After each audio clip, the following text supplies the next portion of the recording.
don't think hard. Now, there is much that we have to get over in a short time. I don't want to worry your patient here all this afternoon.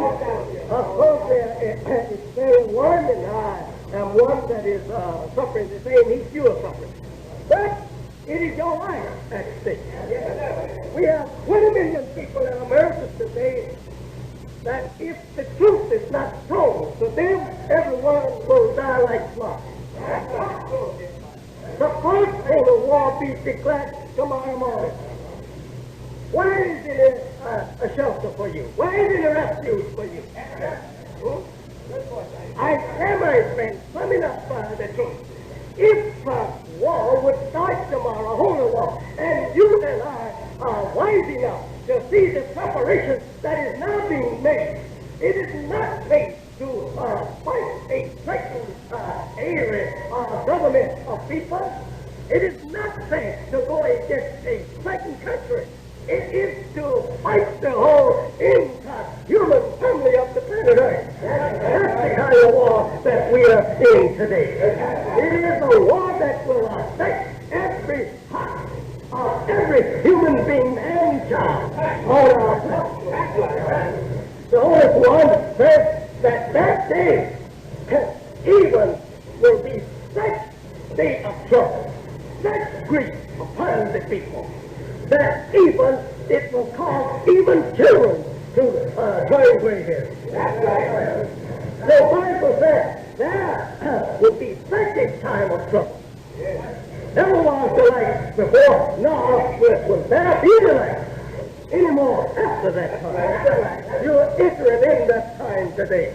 Who are going to aware you of these things?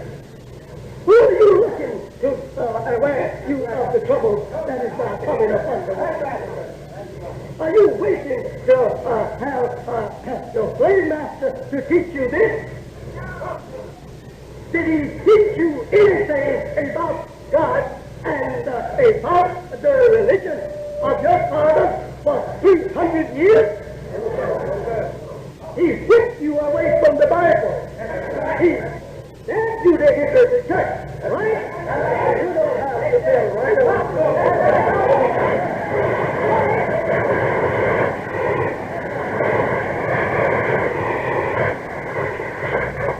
You was not allowed in the white man's church for over 300 years. Now today he has opened his door to you. He has translated his Bible. He has revised it and revised it and revised it. In and out. And now the Bible in your home is not to no chain and lock on it. It's open to you, right? And you don't understand it, and he knows you don't understand it. You are in his church. He segregated your church for you, right? He segregated your cemetery, right? He segregated everything. He segregated his house for you. All right. What is all of this integration about now today?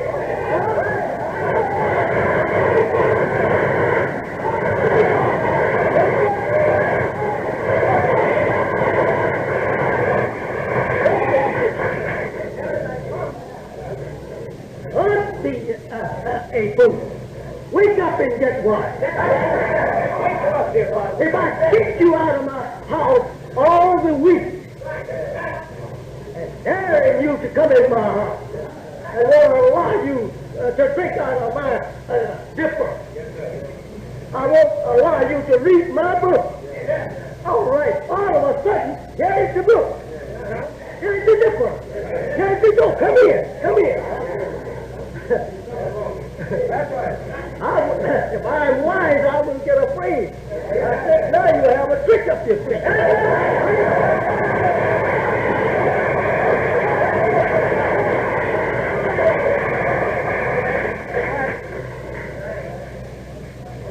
Millions of ignorant black people called Negroes. You're not Negroes. There's no such thing as a race of Negroes.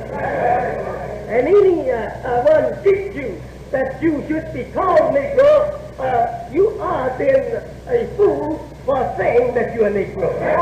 You should oppose that name by anyone who calls you that.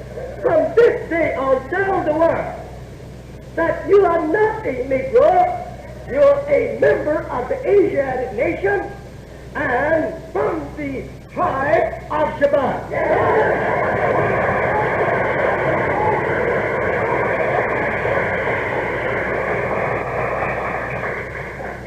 Hey, Ken, if you would have me to tell the truth to you, you're not Johnny Jones.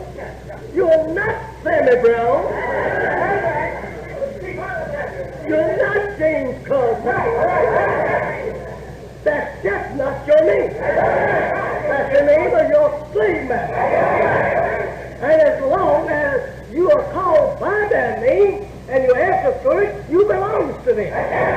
By no means will they ever teach you to get out of that name. By no means. And that they know. I'm telling you the truth. Because that name of theirs will take you to hell. Yes, they know.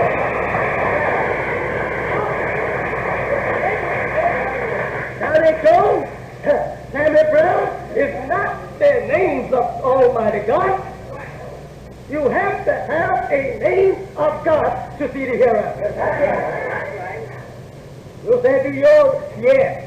Muhammad, you call it Muhammad? That's the name of God. That's one of God's names. It means praise. And one worthy of praise. And one that is praised and praised much. That's what it means in English. Now, you say you don't want to be called Muhammad. You're foolish. You would rather be called Mr. Woodstock, or Mr. Wood, or Mr. Tree, Mr. Ramble Tree, or Mr. Hole, or Mr. Thickpen, or Mr. Fish, or Mr. Bird. You're no bird. You're no fish. Why do you want to be called by any such name? Mr. Sawyer. How you become a Sawyer? Probably you never have salt. Mr. Ash. Brother, let me tell you one thing. Get out of such name. The day God Almighty has said to me that He has a name for every one of you. These names will live forever. Your Bible teaches you that the name of God will live forever. And the Bible teaches you that God will come, right? And He will call you after His own name. All praises to Allah. But He can't call you by these names and say they're His names. You said name mean nothing. Brother, stick around. Just stick around. Your Bible is very true if you understand it. It teaches you that all that had the name of the beast went down with the beast. All that had the name of the Father of the Lamb was seen on another shore, singing the song of victory. All praises to God.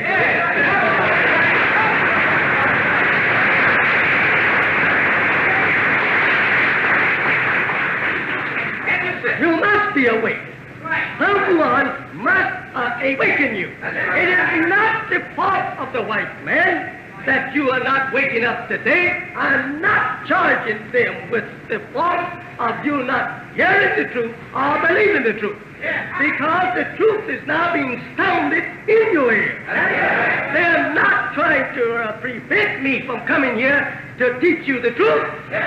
That goes well with them in God, if you but know it. They are doing a favor for themselves to even allow the truth to come to you. That's right. You won't be able to tell them when the final day comes that if it had not have been for you, Mr. White Man, I would have heard the truth. He will tell you, nigger, you're alive.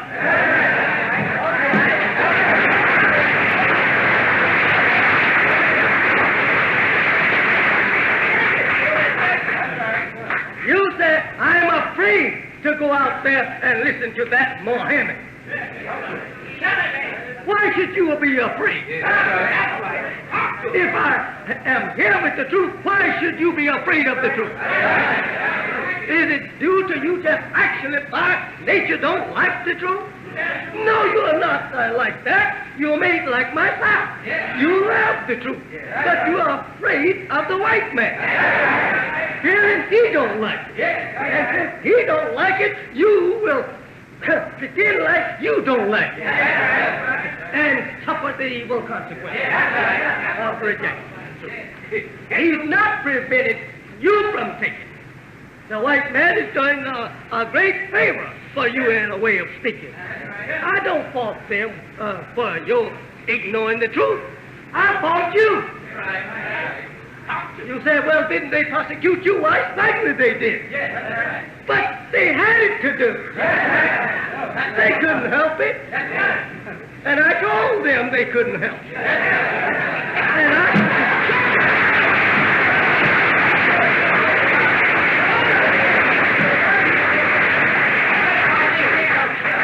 since they could not help but persecute me, I cannot help but keep telling the truth.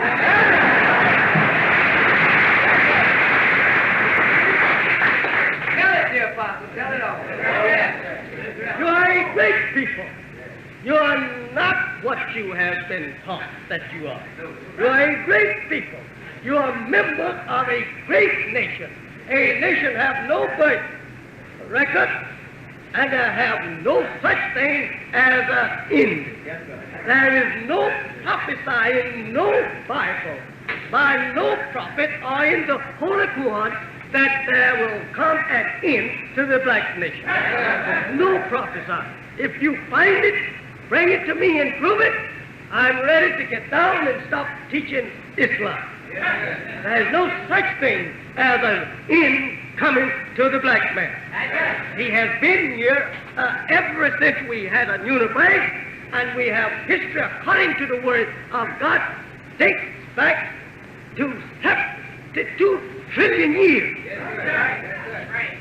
72 trillion years, that same sun that you see shining out there today has been shining.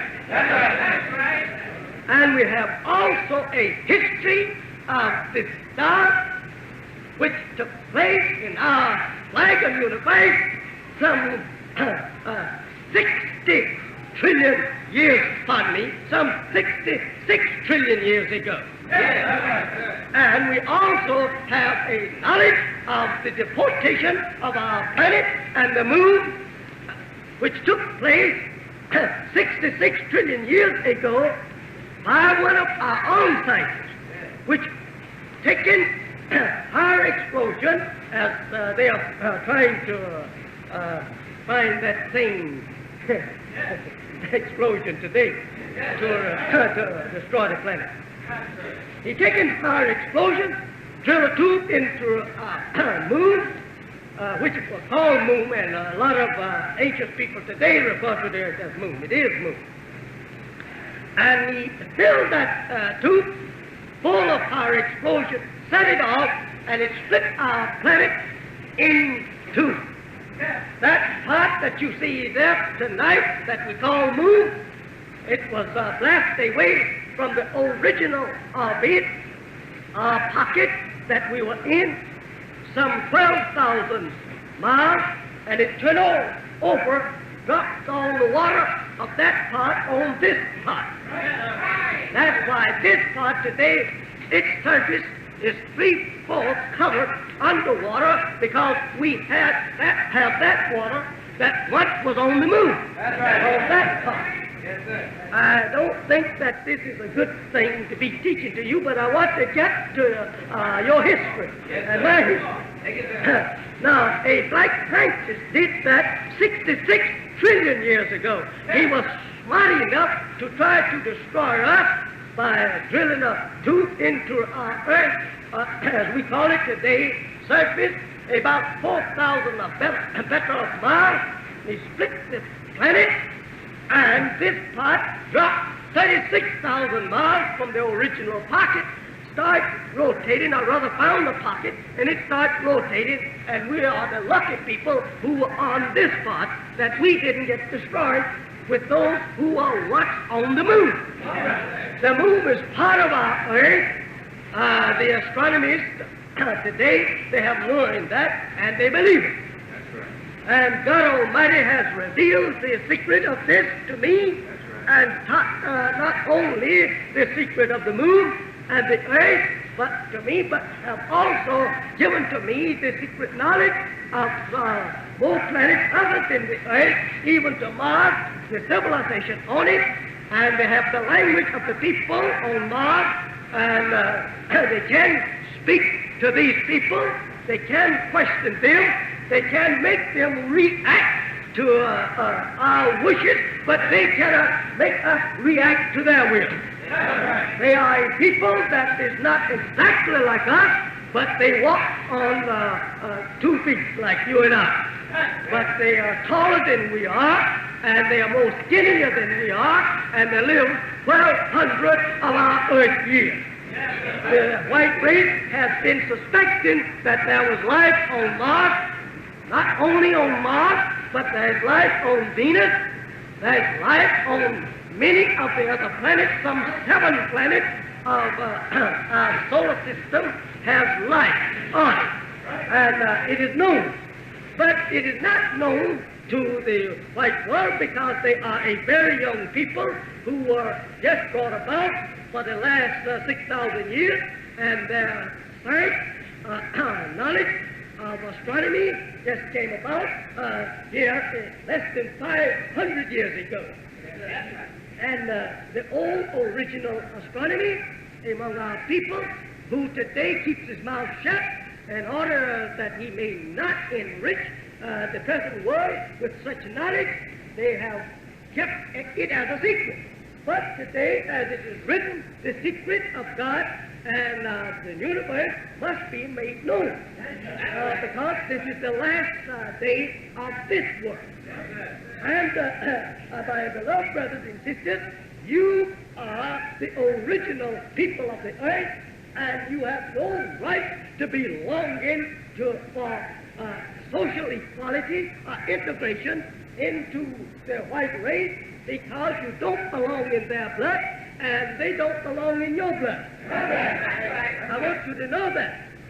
You'll be so foolish today that you would like to destroy your blood and their blood by intermixing. I don't think that you have 2 cents worth of knowledge, especially when you are the first and the last. The first means that you will be before this world and you will be after this world. The last means that after this world. Why should you destroy yourself? Why should they offer you such opportunity today when you was lynched yesterday for even looking towards them like you wanted to marry one of their daughters? Why do they want you to marry their daughters today? Why do they want your son or your daughter to marry their son? There are not any intelligent white people that actually want this thing to happen, though they are permitting it to happen. But the lower class of both white and black loves this kind of filth. It is nothing but you filth. And you, since you were a slave here for 400 years now, 300 years, your parents' back was lashed by the white slave master, and you worked for him for nothing, and was not given any freedom whatsoever. And when they said you was free about 98 years ago, they have not given to you nothing to start with. Therefore you were handicapped to leave them, because you had nothing to go upon. So you fell right back into their power as a free slave.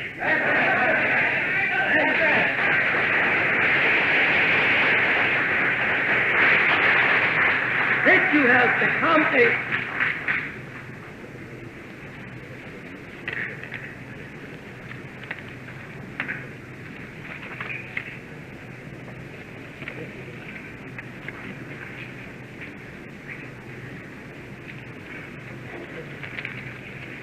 Please, come.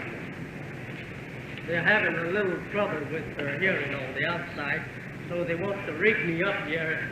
I'm talking about chains of slavery. Look like the secretary here want to chain me.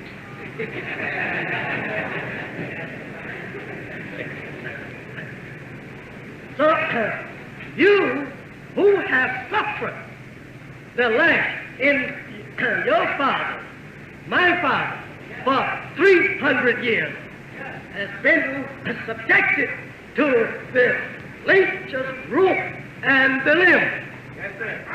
And his father, that he cooked your flesh, he fried your flesh in the fire for even looking at his girl. His girl didn't have to tell the truth, just say that you were looking at her like you wanted to say something. That meant your life, right? What kind of fools are you now today want to marry people who have enslaved you and have deprived you of freedom, justice, and equality, and have raped and killed you, sons and daughters, for even acting like you wanted to sweetheart with them? What kind of people are you? Are you crazy? You are crazy.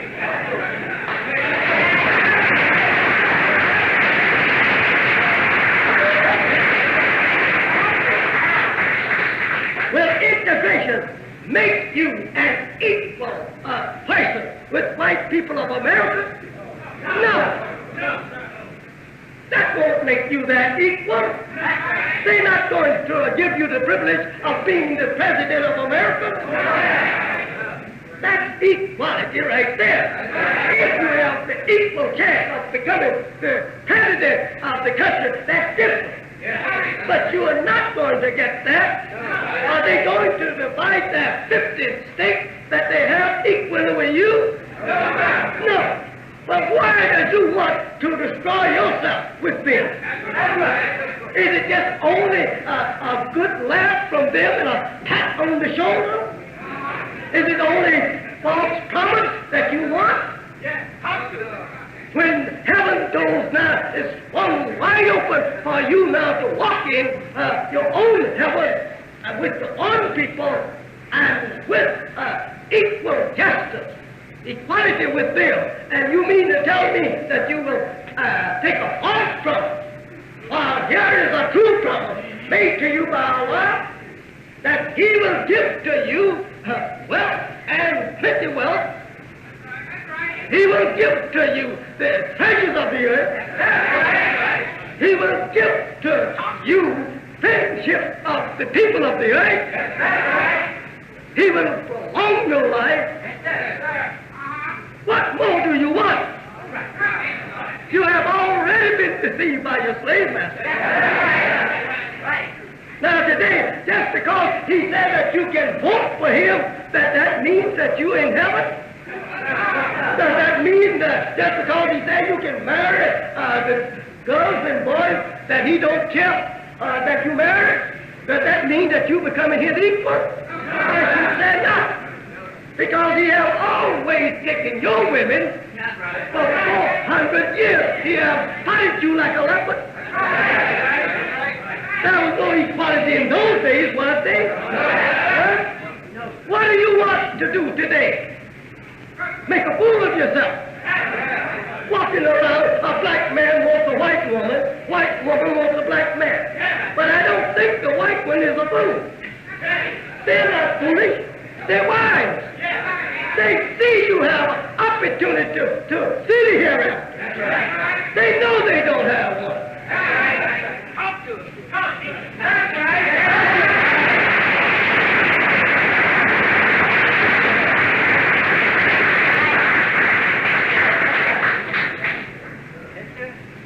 They know they were created for hell. They know that you were not supposed to follow them to hell. I say, my beloved brothers and sisters, you're making a fool out of yourself. It is you today who are the loser, who will reject your own salvation. It is not the white man out there that is stopping you from going to your aunt. It's you don't want to go to your aunt.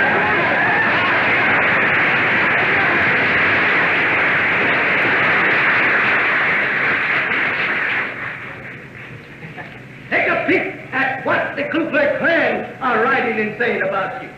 Running the country with such pamphlets as this. With the cross, your Christian cross on it. They take your Christian cross, set it afire in your own yard, and they want to beat you up, right?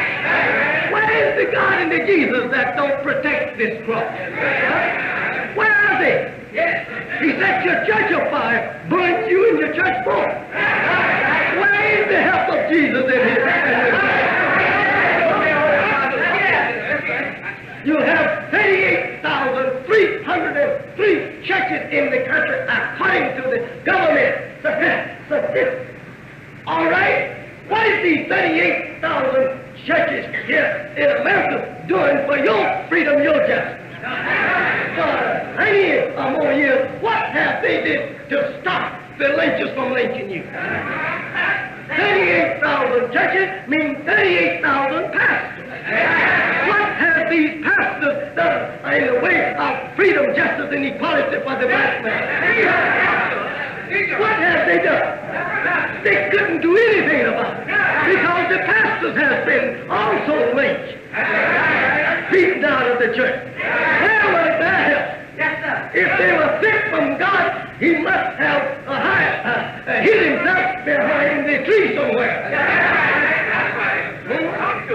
He didn't come to your help when you were being beat out of the church, dragged around over the street, beaten up in the jailhouse. Huh? When your license was provoked, where did your God go? Did he tell the white man to give them back to you? Or what happened? Huh?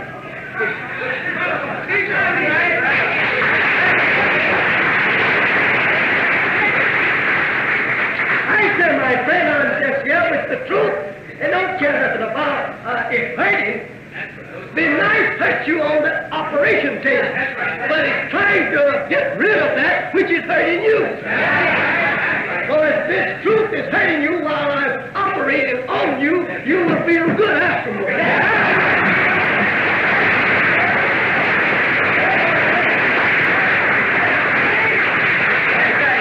At least I'm sure afterwards you will be healed and you will walk upright. The Ku Klux Klan says this is not a different race of people. This is the southern white people and the northern white people. What does they put out here before you and I? The Klan says, fire your niggers. Fire your niggers. They want you to be fired from their jobs so that you will become helpless, perish to death, be subject to them so that they can treat you as they want to. I said, they are not the only ones.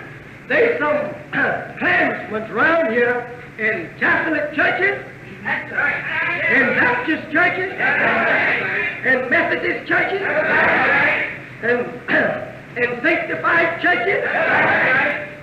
There's Ku Klux Klans everywhere. I saw lots of them as I was coming to Baltimore today. They don't have to put on a hood.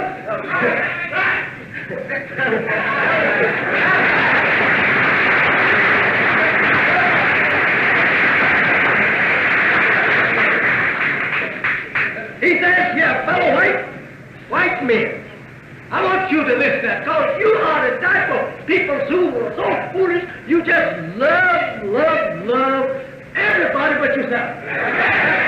And you have that old foolish teaching among you, talking about, we must love everybody. We must love our enemies.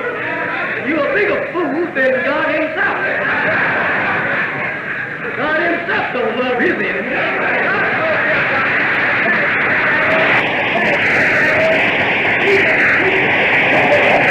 Read this book for yourself, and you will find that God said he will destroy all of his enemies. And you said, love them. Do good by them. God himself won't do good by them. He appointed a day of judgment to destroy them. Now, if you're going to do good by them, then you are one of them. You're not with God. You're with the enemy of God. He said, we must defend ourselves. Now, they must defend themselves. Think over that now. They must defend themselves. You, that slave, have you here helpless, under their foot, in their power. Don't have anything but a promise of a job among them. Don't own one state in their union. Don't own no seat in the justice court of the Supreme Court, pardon me. You don't have a representative sitting there to represent your people here for justice on the Supreme Court. That's right? No, you don't have one there. You don't have one in no other court. So you are there pretending that you are seeking justice, but you are giving that justice according to the way they want you to give it. And I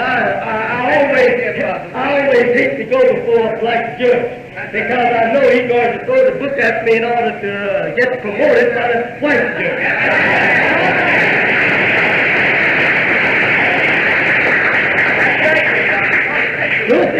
Why are you like that? Because you are filled with fear, and this fear was put into you when you were babies. And you nursed it from your mother's breast. She also nursed it from her mother's breast.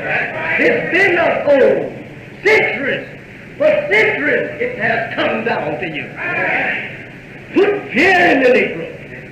What must we do today to get that fear out of you? Teach you the knowledge of yourself and the knowledge of your God and the knowledge of Islam, the true religion, and when you accept these three, you have no more fear.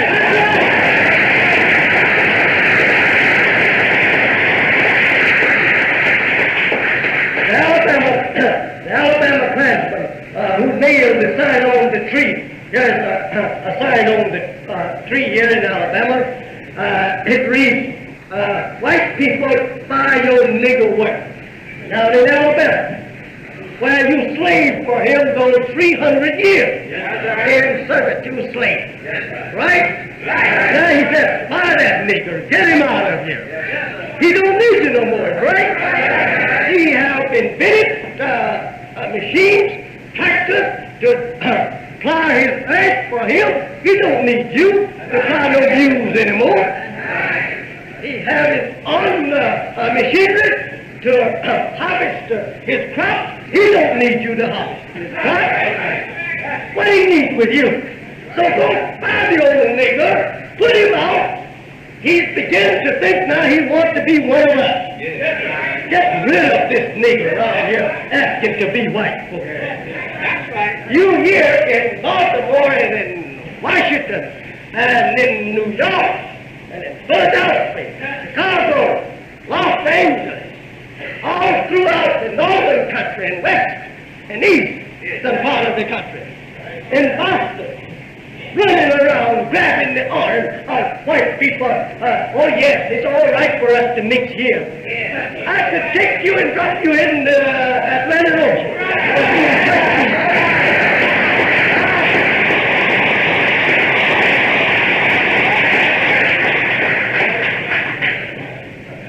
You don't think over the brutality that is going on daily on the heads of your own black men and women. Some of your women are beat and trampled upon like beasts. And yet you stand with folded arms, unable to do anything but just that. That's a shame. That's a shame. Isn't it a shame for you to stand up there, a big old black strong man, and say,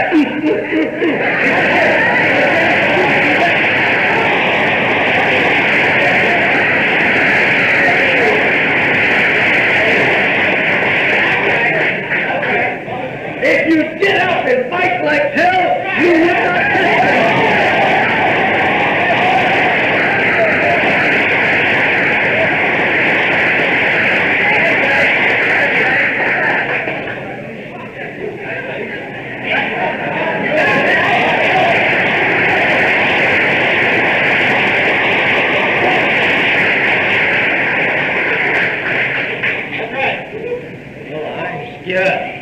I'm scared. They beat me. I'm scared. You should be beat. If I had old college people like that, I would beat you myself. Wasn't able to fight back, well, then I just beat you at will. Every time you make me angry, I'd beat you. Yeah, I would do the same, and you would do the same. Nobody respects the coward. But everybody respects a fighter. You have been made harmless in a good name the Bible gives to you, sheep. Sheep. You just like sheep. Wolf helped himself to the sheep and the others graze right around. That's right. Stand up. They don't put up no fight. No. I said to you, my friend, you could live nowhere on this planet Earth with such cowardice in you. This kind of cowardice is not absolutely welcomed by no nation. Even your black African brother will not welcome you with such.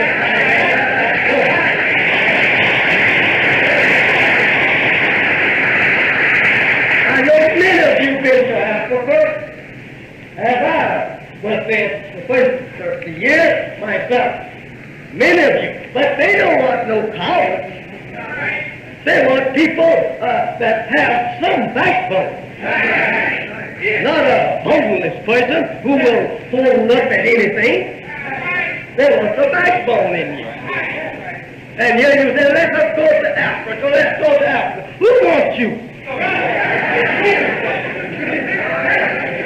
In your condition, they don't want you. That's right. I traveled from Turkey, stopping in every capital, all the way down to Sudan and Ethiopia, and back to Arabia, and visit Jeddah, Mecca, and Medina, and stopped in that other little place out there where the oil well is going on. I forget the name of it at the present time. And into Pakistan. And left Pakistan out of there. And I talked with everyone that was worthwhile. And I know they are really happy that I'm teaching you Islam. But they know that I'm having a hard job doing so. So many of them, with tears in their eyes, running down their cheeks, saying to me, hugging and kissing me, said, brother, I pray Allah that you be successful in getting our people into Islam, that we may be united again. We will get out of our houses here for them. They offer you their home. They offer you absolutely palaces, provisions, if you will come to them. They said to me, if you will stay here with us, if you don't like this palace, we will build you one. I said, no, I must go back to my people because I have a job.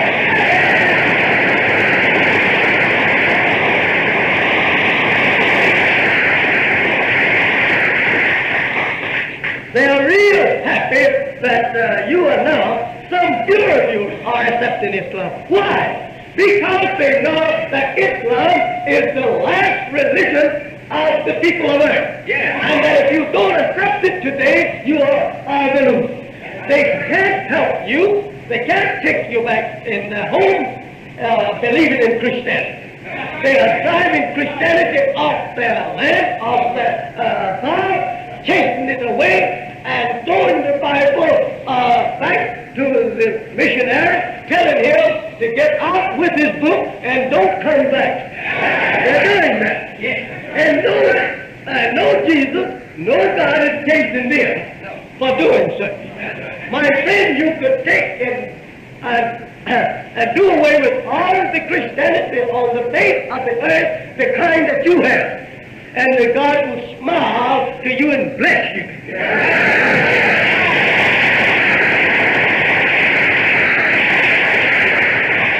Jesus' religion was not Christianity. Christianity came after his death. I want you to know that. You know it yourself. Christianity is an organized religion, and it stays in the hands of those who organize it. They have the head of the church, they call him Father. They recognize him as Father, the Pope of Rome, right? That is the head of your church and the Father of it. You say the head of my church is Jesus. When did Jesus the head of the church? If there's prophesied in the Bible that he would even return to the church. No. The Bible, the last book in the Bible, teaches you that when Elijah comes, when Elijah said to you, after him God will appear. And God will appear in his holy temple, not in the church. Holy temple means the mosques of Islam. Not these kind of things, brother, that you have here saying, in this house God has put his name. God never put his name in the church. No. He put his name in the mosque of Islam, not in the church. I said to you, you are wrong for believing like believing like that, but you are not absolutely responsible for it. No. Because you had no teacher of your own for the last 300 or 400 years. I am your first direct teacher from God, so I don't charge you for believing like you are, but I will charge you for remaining in such foolish things. We here at Messenger Elijah Muhammad Propagation Society want to take this time to thank you for your continued support. For additional lectures, books, and discs, contact information will be given at the end of this lecture. Once again, thank you for supporting MEMS.com.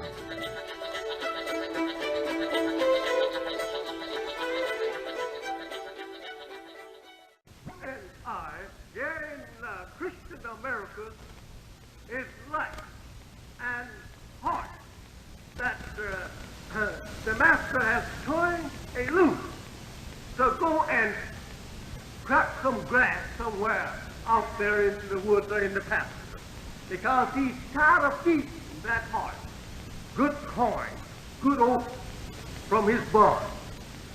He don't need the old horse, and the old horse won't die. So he just tells the old horse to go outside of the lot and try and get you some grass and eat it. I don't need you for the job I have. So now you can look for your own living. When night comes, he sometimes will not even open the lot gate to allow the old horse to come back inside of the lot. Believe it or not, he will leave the old horse out there, and next morning you find the old horse lying down at the gate, reminding you that I didn't find another lot of stalls outside like yours, and I decided to wait for you to open the gate this morning so I can get back in the lot. That is the condition of you.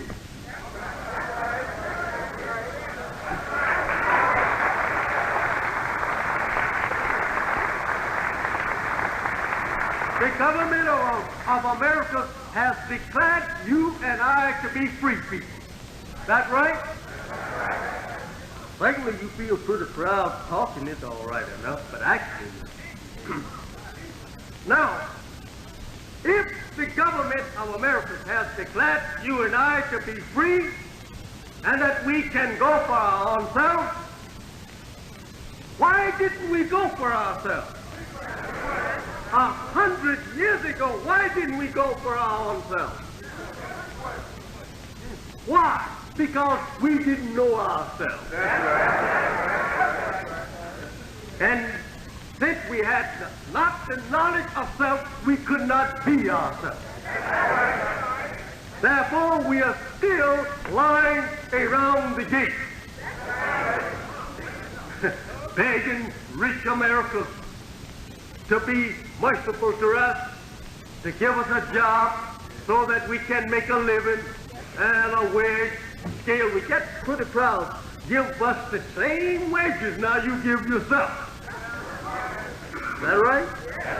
He don't have no rights to do so. He can easily tell you and I, listen, Negro, you are free. Go build you a factory like I have.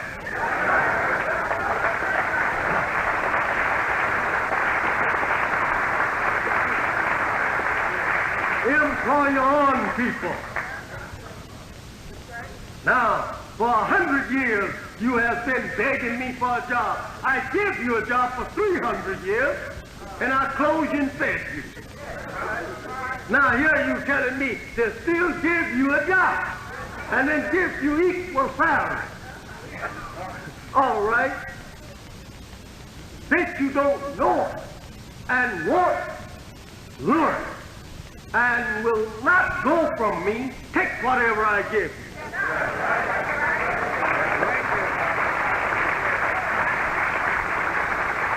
That's what he can tell you. You say, oh, I don't want to hear Muhammad talk like that while we trying to get we getting up from that old stuff.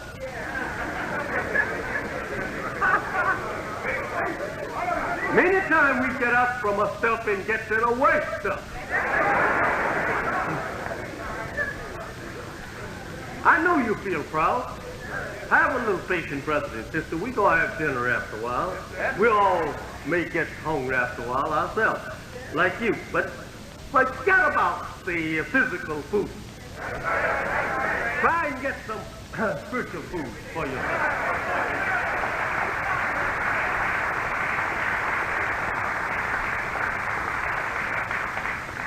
If we are free, listen, if America's government recognizes that that they have actually freed us and we are free to go to our own, why they try and hinder us from going to our own? If we are free to return to our own, why America's government tries to prevent any teacher of our kind from entering this government, teaching us of the knowledge of our own self, or rather, in words, prepare us for the return to our own. Why don't they allow them to come in and teach us? We have plenty of them standing on the outside, would desire to come in, help qualify us for self-independence. But he won't allow them among us. He ran them out. As soon as he finds them among us, say you're going to make trouble here. If we are free, then all right, and you will not give us part of your house. We are making trouble to you. And this person will also away from you the trouble that you are having with us. But no, you don't recognize us to be free. You don't want us to be free. It's only in the word. That's right. You don't want us to be free, Christian America. You want us to forever be your subjects. Right. To treat us as you please. You don't come among us trying to teach us that, listen, Negroes, go and get you a name from your own people. You are not white people. Why should you be called Mr. Johnson? My people call you that when they own you as a slave. Naturally, the master should call his property after his own name. but you are not my Negro today. Why don't you go back to your own nation, seek your own name there, or go in the name that your nation has, and join in? Why don't you go and seek your nation to give you a home among them? If you want us to be free, and you have declared us to be free indeed, all right, let's carry it into practice since you know that your father, blind, deaf, and dumb died. Why don't you make us see? Why don't you make us to hear? And put us on the road to ourselves so that we will not be no problem in your midst.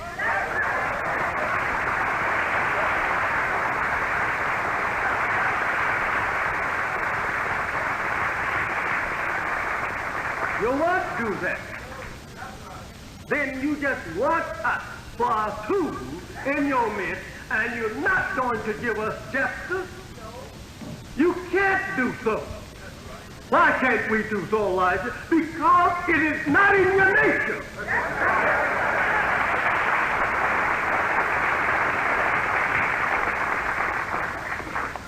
It's impossible.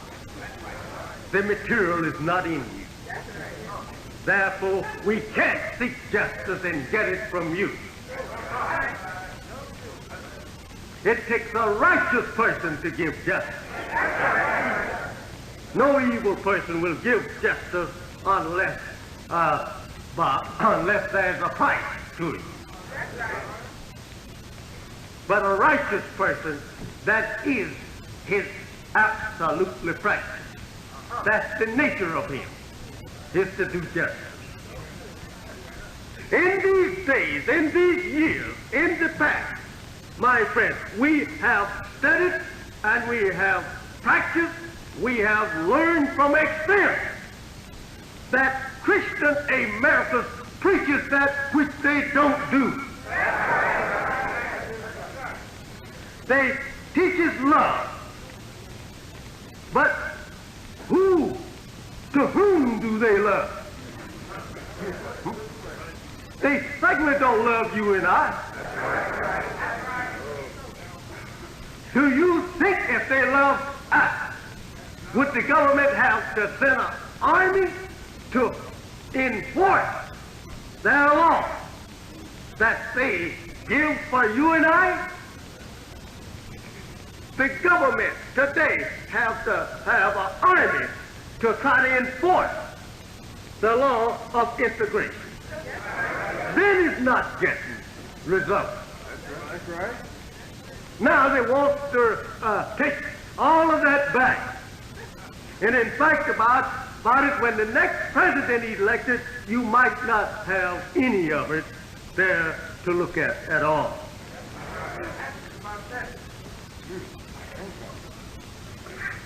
You are proud of your learning? Let's put it to practice. You are proud that you are American-born so-called Negro, and that you have your degrees from colleges and universities of America? Let's put it in practice. You said that you are free Negro. All right, let's see how free can you walk and talk. If you are a free Negro, then get out of the land of bondage and go to a free land of your own. You say, I don't want to go no place. Then you want to be a subject, slave. Is that right? I don't want to leave here. Lazarus did not want to leave the rich man's table. But when fire got a hold to the master, Lazarus was ready to fly away from the rich man.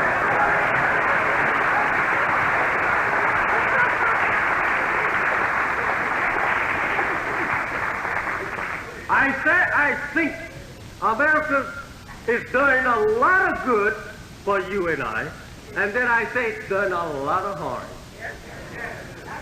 They take and give to you soup if you don't have work. They give to you bread if they don't have work for you. They know you are lazy. They know you don't think for yourself. They know you depend on them to think for you. So since you are so in love with them and have so much confidence and trust in them, they give you a little soup until they can give you a little work. But I said that is not yet good. They should teach you to be yourself. They should teach you how to get on the road to self and become an independent nation like all other nations. You admire Ghana being independent today, about 5 or 6, 7 million people, a little better than 5 million people. You admire them. What do you look like at mine, Ghana? We're over there in Africa, on the shore of Africa, thousands of miles away. What do you admire them for? That's what I want to know. What do you admire Ethiopia for? What do you admire any of your people on the outside of America for their independence? What do you admire them for? Are they making you independent? Huh? They're not trying to make you independent in America, are they? Well, yeah, where you want to live.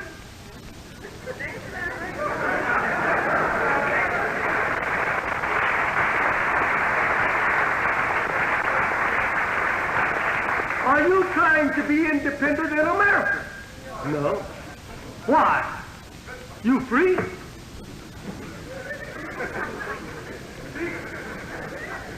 Why should not you try to be independent? I'm scared. That's right. You are scared even to say that you want to be independent.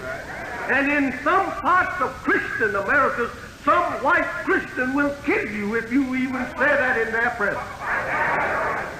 I have been in places in America that if you would dispute the white man's word, whether he was lying or telling the truth, he would out with his gun and blow your brains out. And nothing to it. And it's still like that. But yet you love America. You love the white man. You love him so much so that you hate God for telling the truth on it.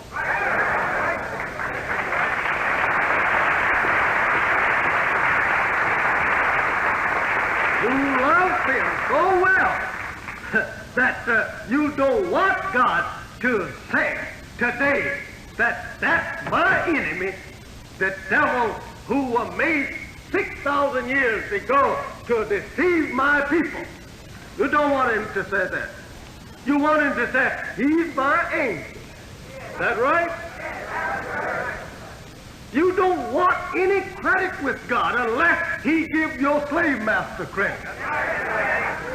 What can he give your slave master credit for? Credit for making you a slave? That's all he has done. That's all the credit I know. He certainly has made you a absolutely permanent and a certified slave. He made you so much in love with himself and his cruelty that today you rather suffer anything that he pour upon you like evil than to go from him. You admire Ghana being a free little state, very small state.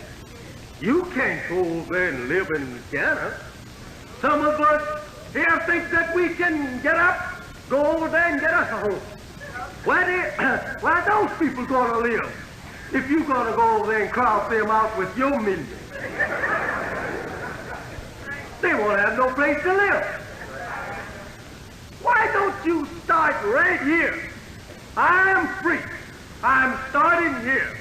And if I find a home over there, I'm going to be working for a home all the way wherever I can find some freelance for the American so-called Negro, that's going to be our home. Why don't you start right here?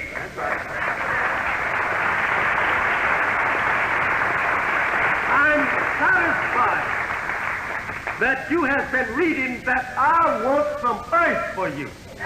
I'm preaching it to you this afternoon. I want some of this good earth for the so-called American Negro. Yes, sir.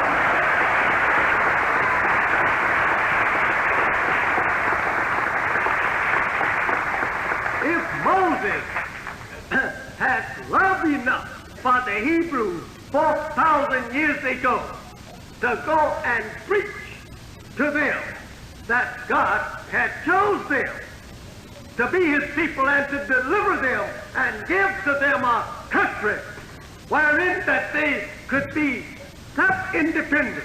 I have the same love for you today, and I do believe and know that there is a place on this earth where that you can be free and independent and will lie down and sleep, not afraid of anyone coming sneaking around your house to rob or kill you.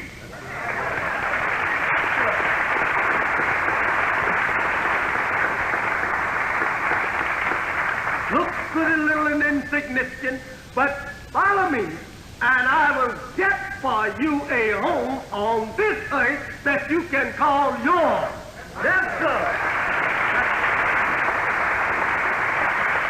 But you must know yourself. You can't go and live in the midst of your people on this planet Earth nowhere unless you first have a knowledge of yourself. And I'm here with that knowledge for you, if you will just accept it. Let's see, who are we? When we were brought here in America 400 years ago, according to the history of our enslavement by Christian white people. I want you to remember they were Christians. They were not sinners, they were Christians. Yes, that made our fathers slaves. Yes. And it was Christians who did not allow our fathers to become Christians. That's right. For 300 years. It was not sinners, it was Christians. What was our history? You are historians, you are students of history. What was the history of our people beyond the entering into slavery here in America? Where were they? You answer, in Africa. All right. How long had they been in Africa? Let's chase up the history of our people and see who we are. If you don't know yourself, it's due to the fact that you don't know your own history. But if you know your own history, you know yourself. How long had our fathers been in Africa before the white man went there and brought them into the Western Hemisphere as slaves? And where did they go from? Or where were they from when they went to Africa? Or did they originate in Africa? You are scholars and scientists. Why don't you know these things? If we are a people that should not be respected, an outcast of the civilized world, what was our fathers before ever that we came to America to come into the realization that we are outcasts and unwanted people in this society of nations? Where did we came from and where our fathers? Was our fathers ever anything? That's what I would like to know. God has revealed. Almighty God has said to me that before ever that the white man brought us from that particular country, we had been there in that particular country 50,000 years.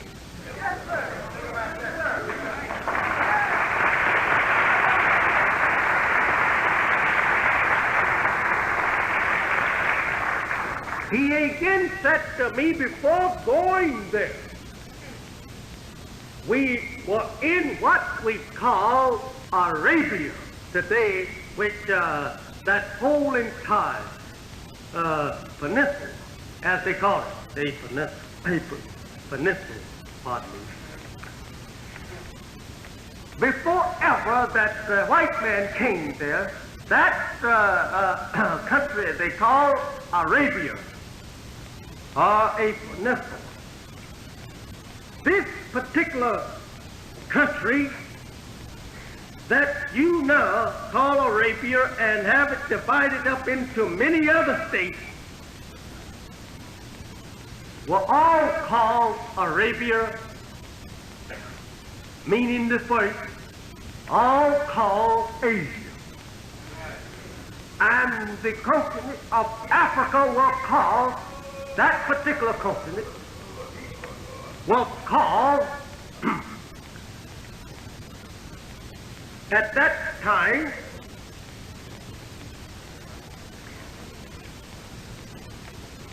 the jungles of East Asia.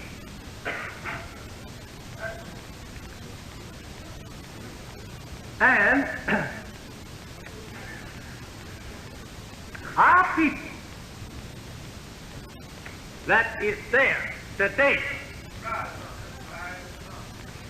they came from a saint who wanted to make a people that was capable of withstanding the hot sun and could get along even in the jungles with beasts and otherwise. So he goes to the other scientists, numbering 24, pleaded with them to allow him to take his family into the jungles of East Asia to make the people that he thinks that would be capable of withstanding anything of nature. And that man was one of the tribe of Shabazz. The tribe of Shabazz, the original tribe of Shabazz, excuse me, sometime I blunder because of the force of trying to get over what all I have to say. Sometime I blunder and not pronounce my words clearly.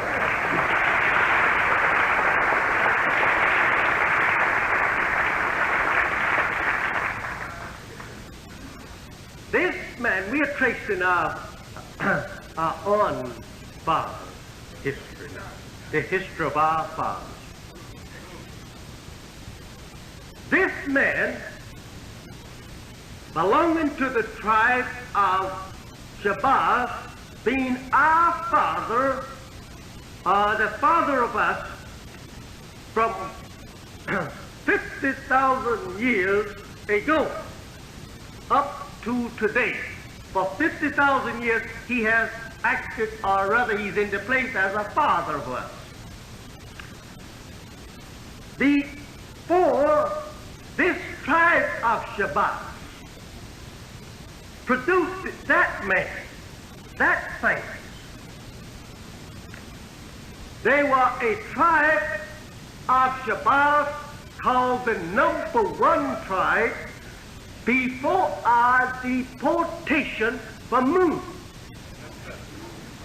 and that deportation from moon took place 66 trillion years ago.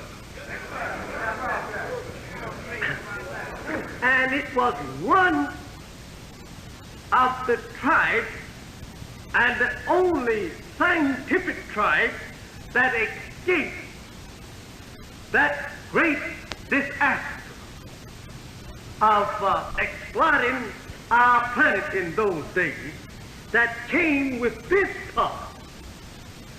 This part dropped 36,000 miles from the original pocket that it was in at that time of explosion.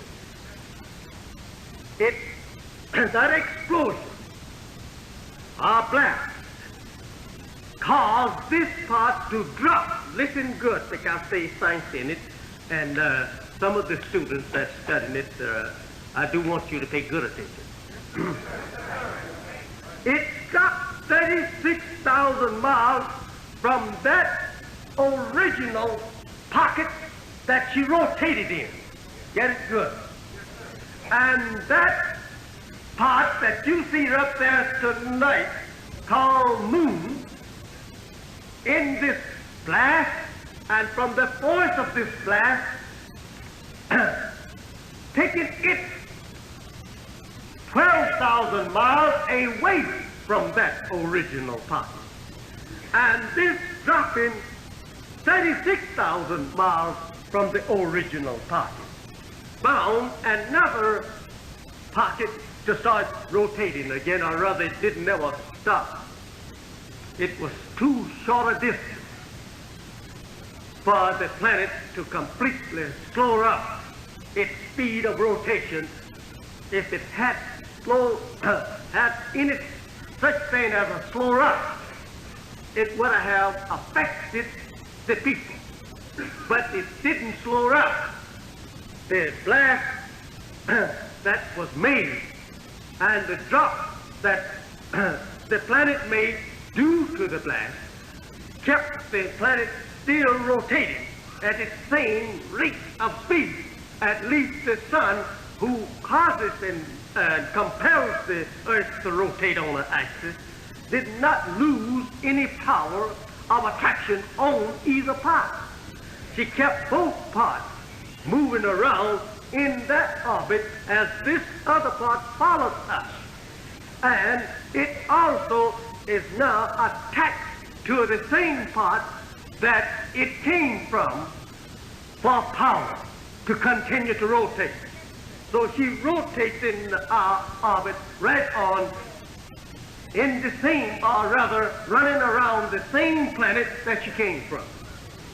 This particular tribe, we after the history of our fathers. This particular tribe that our fathers came from, when the earth was split after that flash, for we call it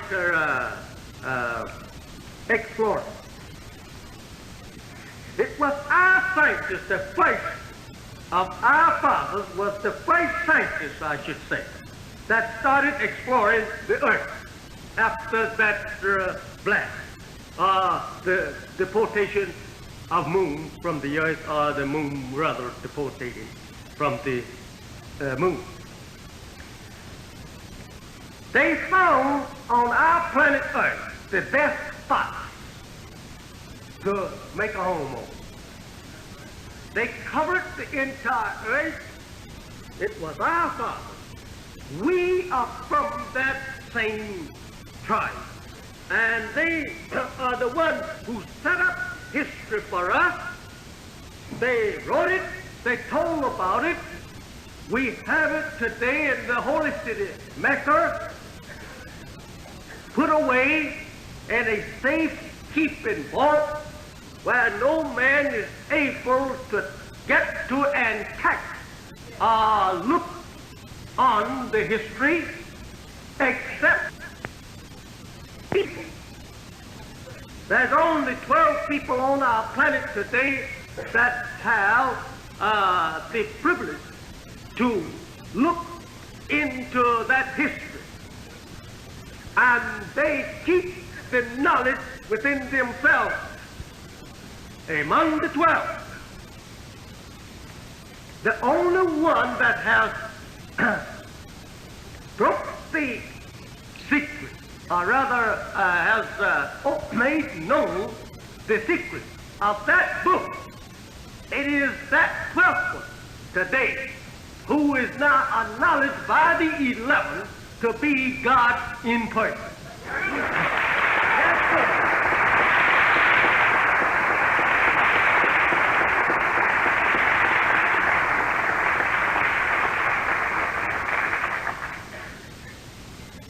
That book contains all what happened among us before we made the moon. I say we because it was our fathers that made it.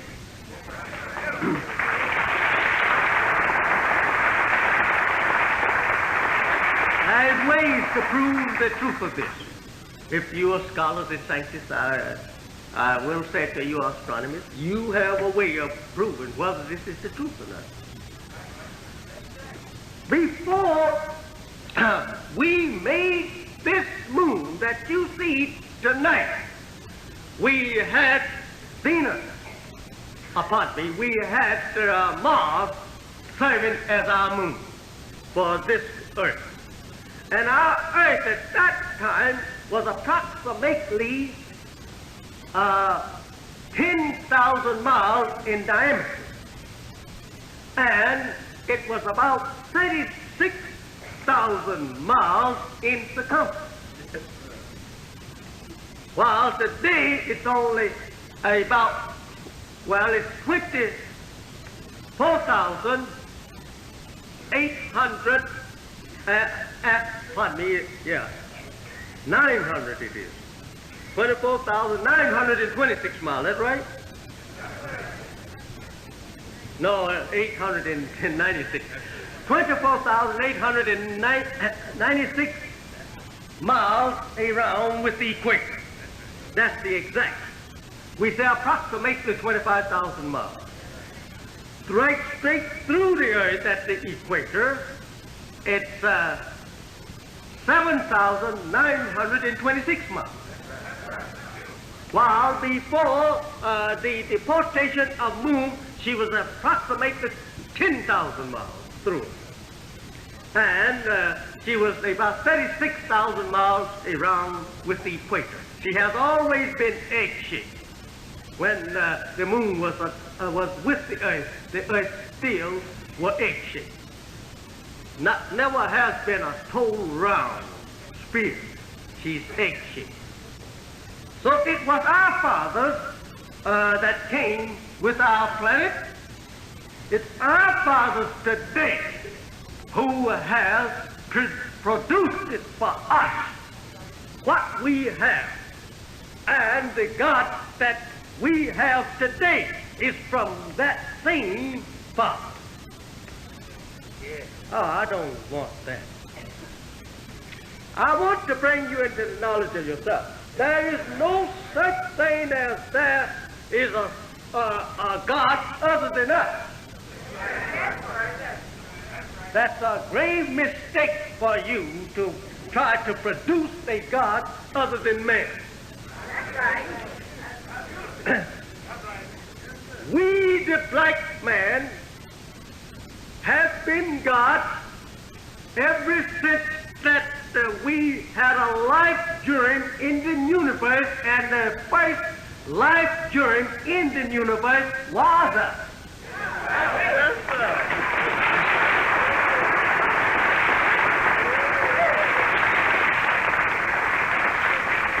This is from God himself.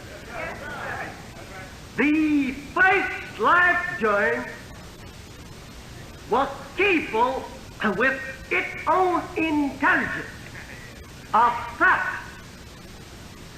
to cause what you and I see today to come into existence from nothing. It had no basis. there was no base to create a sun nor a moon. But he created it himself by the power of his own intelligence. As we today are fast learning that the intelligence of the scientists today can bring into being our brains. Anything that we can conceive in our brains, we can make it a reality. That's the God. You are learning that.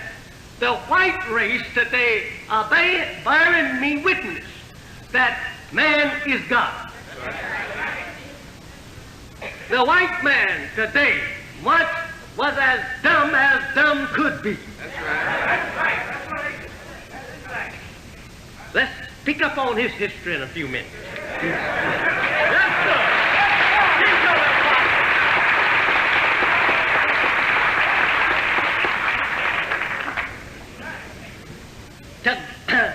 Today you have a Bible with you, and you have the Holy One. Those books was taken, the base of them was taken from that same great book that I'm making mention to you, that is preserved rather, I should say, in the Holy City Mecca. There is no such thing as a prophet gets any scripture dropping out of the sky. There never was no book dropped out of the sky to no prophet. And don't look for one today. Unless you carry it up there and drop it back down.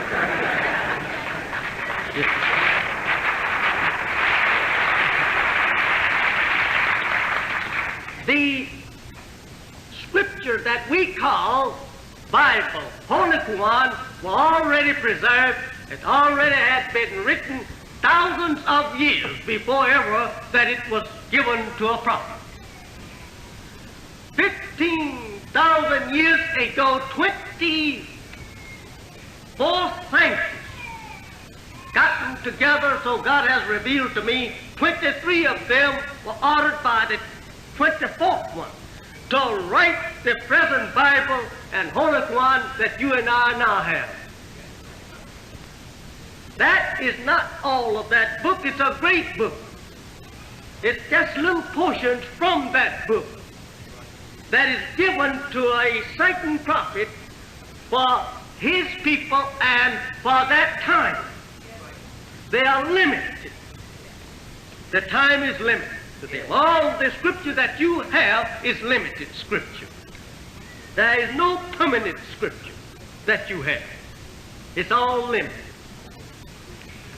There are permanent records made of them, and permanent records they will be kept. After this world, or judgment of this world, this history that you now know will be put away, and you, the public, will never read anything of it anymore. If there be civilization for 1 million or 20 billion years from now, no common people of that civilization will ever read the history of this world. Why? The answer is this, that this world is opposed to the world of righteousness, and the next world is a world of righteousness.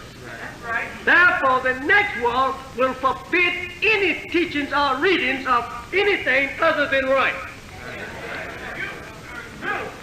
So that if you would read of such world and practice the arts of this world, you will have this world living into the next world. So to deprive you of that practice, the God have said to me that they're going to burn this world and burn all of their literature so that you won't get a hold of any of it in the hereafter to practice from. Now even to read. He has said to me that he was going to destroy it and not allow you to carry any out if you are one of the lucky ones that's going on. I'm not too sure you are going to be that lucky. But anyway, if you are lucky to go out, you won't carry anything with you but yourself. Now, will you be allowed to speak the language of this world after 20 years after you have gone out of it?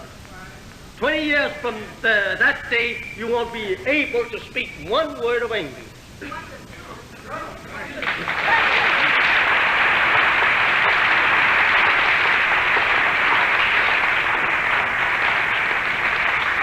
This world is the world of white people. This is the world that is doomed for total destruction. Why? Because the white race are evil people. They were created evil. They was not good in the beginning. They never was good. They can't be good. They was made of the essence of good. Therefore, you can't make them good unless you could remake them all over again. You will have to regraft them and put them back into that in which they were taken from. And that which they were taken from was in the germ of the righteous. And now to restore that back to the germ of the righteous, you will have to do the same, or rather, set up the same law and carry them through the same process that they were brought through in trying to make them what they are. It was an original man, a black man, who was the father of the makings of the white man. Whether he like it or not, that is true.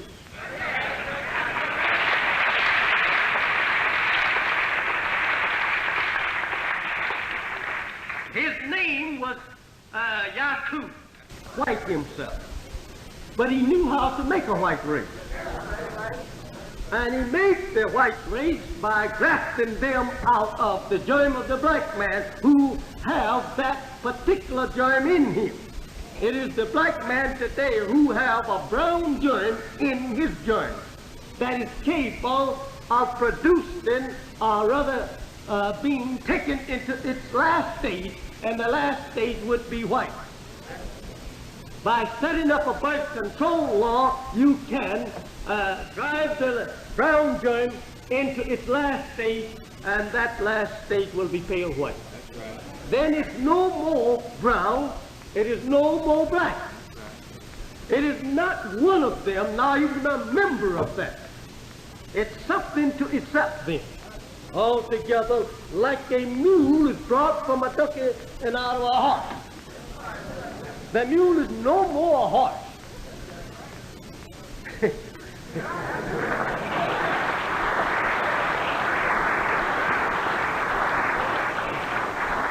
The Bible describes them as goats and sheep. That's right.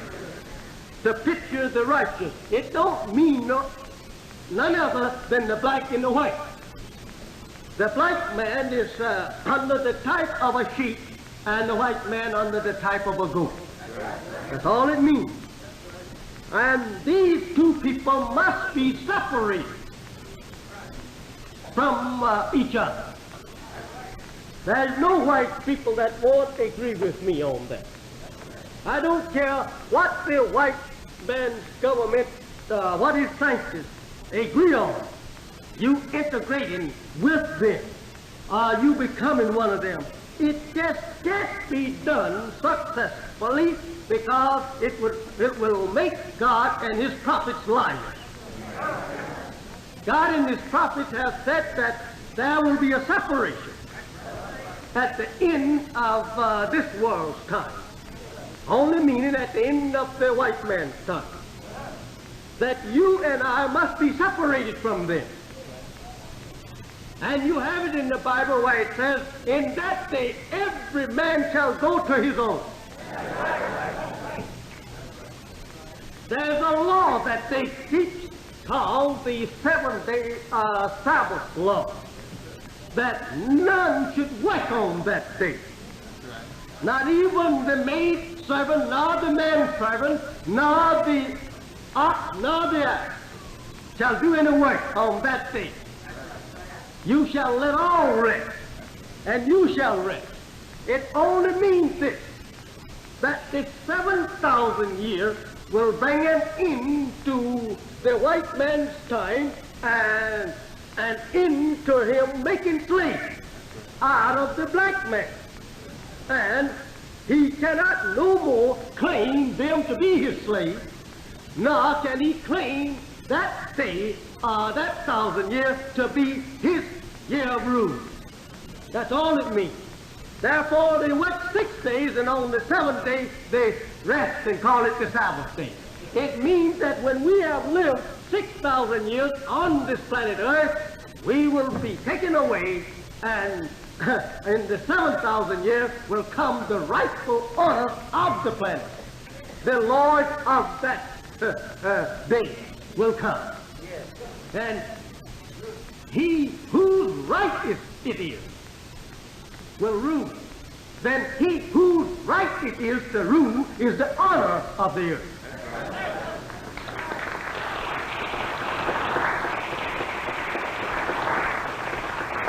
Certainly they don't like to hear this. I wouldn't like to hear it myself if I was there, if I was them. But I can't help it. They will agree with me that this is the truth. That's right. They say, well, don't tell the truth. Well, what am I going to tell a lie? You have lied. I can't lie now.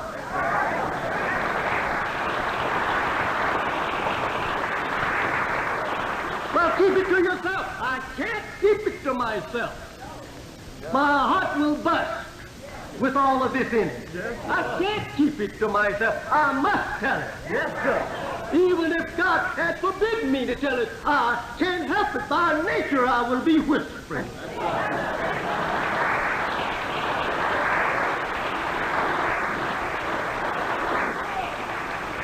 You should be happy.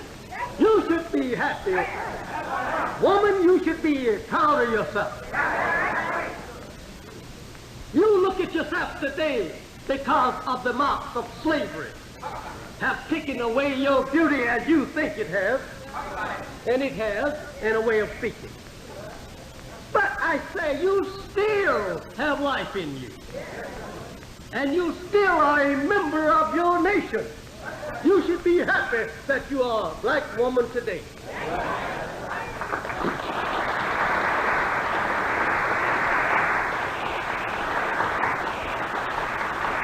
There is thousands of white women today that if they had your opportunity, they would not dare say, make me white. There are thousands and hundreds of thousands of intelligent white men today. If they were in your stead, they would not dare be any other place but a black man.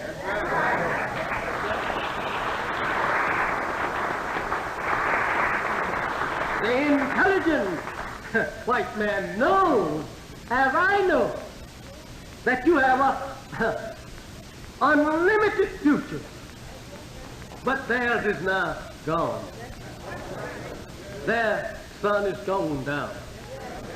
It is not going down, it's gone down.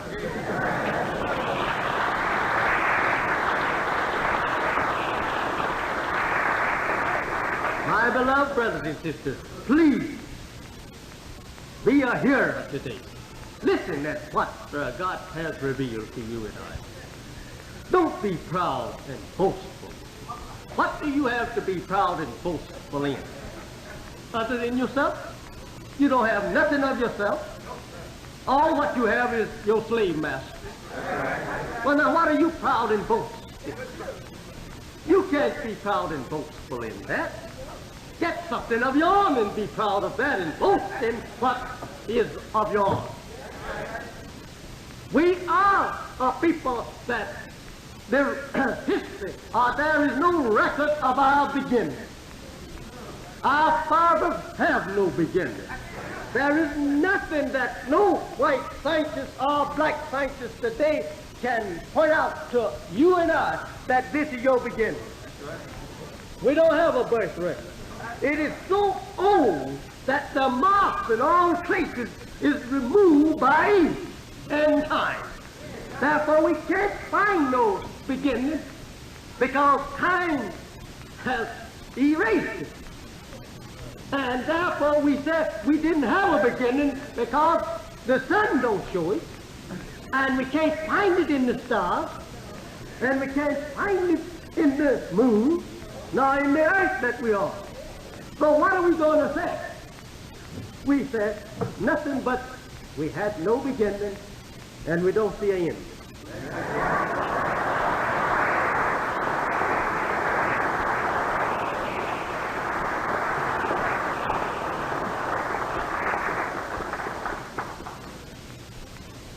You should be proud of yourself.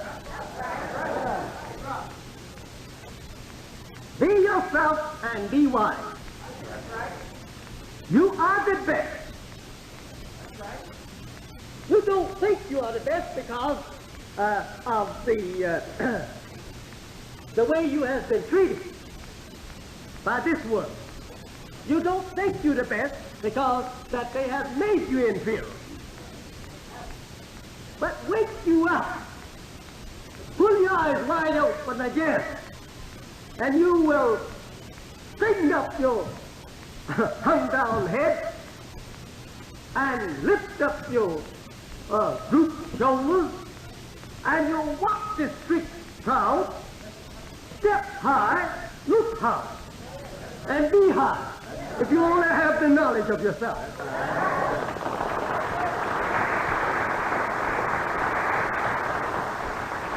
You are afraid today because that you think you're walking on the white man's earth. But wake up, my friend. Be yourself and know yourself, and you will walk heavily upon the earth, knowing that it's your earth. Your fathers made it for you.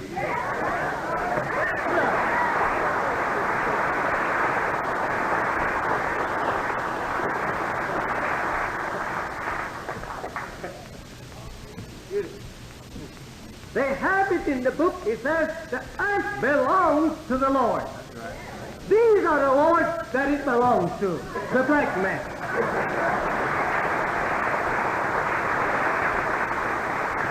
If you believe in that slavery teaching of God and of his angels and of his religion as you have been taught and made to believe, you are really miserable, disappointed today. There is no such thing as a spirit God in the sky, nor even on the earth. I know I'm running into bad with even Muslims. A lot of Muslims will argue with me until that we actually get the knife and start cutting fruit. Then they gladly eat the slice that I cut.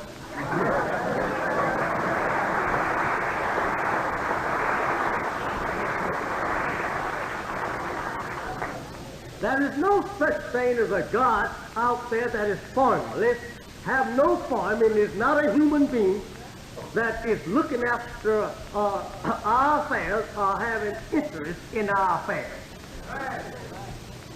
No such thing as that. I will defy all the Christians on the planet Earth to prove this. And if they can prove that there weren't out there, that here is my prayer, and is tuning in on me, and he don't have brains, he don't have no flesh, no bone, no nothing but just like the air here, and yet he listens in on me.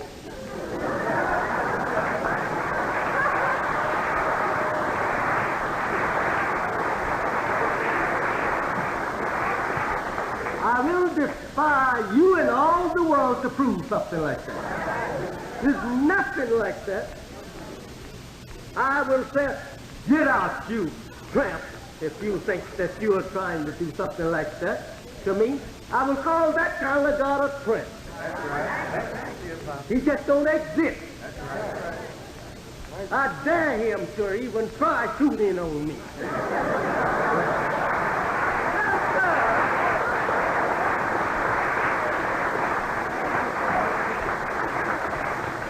Oh, I thought he was an infidel.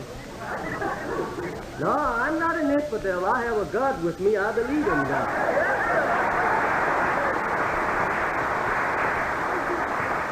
But I want to bring God to you. You don't believe in God.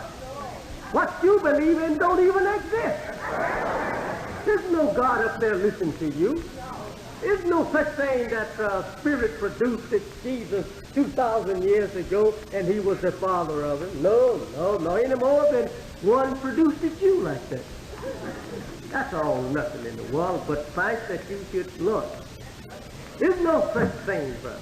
There's no such thing as Jesus somewhere sitting down listening to you and I.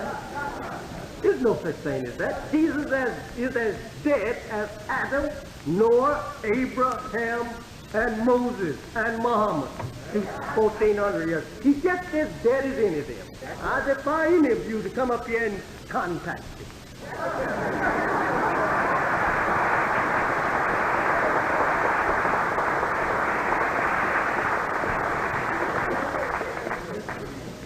I know that you don't like it, but I can't help it. I know one thing.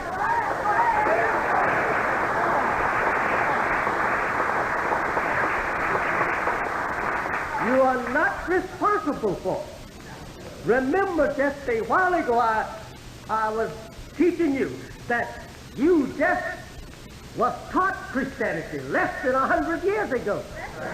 And that for 300 years, the slave master, the Christian, would not teach you anything of Christianity. Is that right?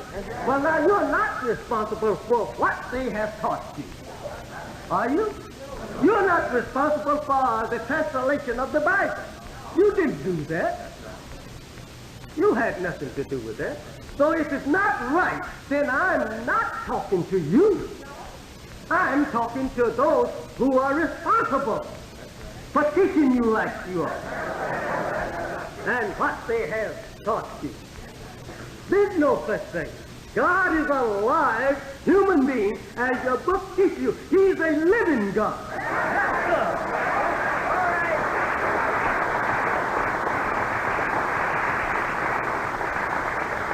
The Bible prophesies of the coming of a son of a man who will be God. Is that right?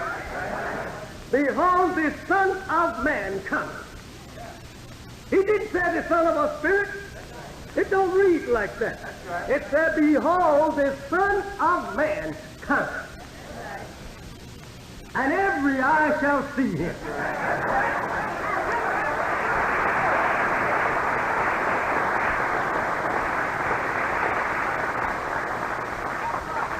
Let's get down to facts and stop being rebellious against facts and try and learn facts. Then we can reason with each other on the principles of truth. But this conflict against truth, disputing without any knowledge, don't get us no place but into the shackles of slavery. That's right. That's all it does. Let us agree on facts as they exist. That's right. We can't produce a son without a woman. That's right. We've got to have a woman to produce the son. And that is proof in the birth of Jesus. That's right.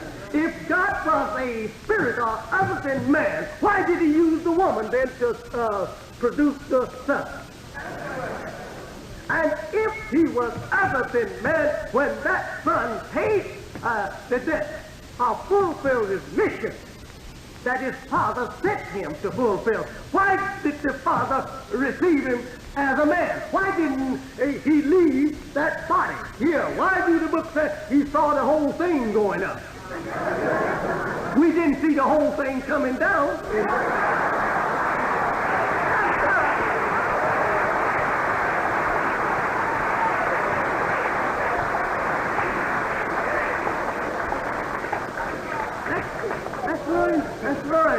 what we're talking about.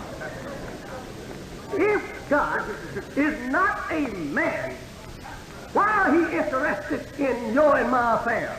We are men. That's right. Even take the almond world. One almond will not be interested in another unlike almond. Is that right? They don't have no part with each other. They don't care for each other. That's right. Well, if God was something other than human beings, he would not care for human beings. Think over it. Reverend, I am not against you as you have said I am. I'm with you with the truth. Just stop calling after the white man's trichology and come on, let's talk truth.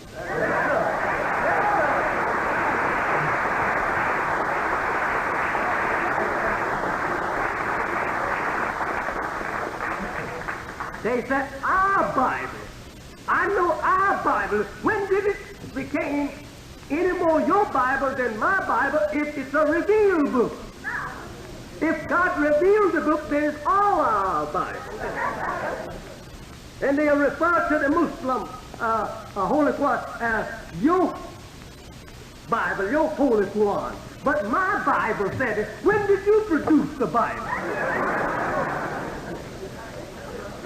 It's ignorant. If it's God's word, it's all our word. We're all own.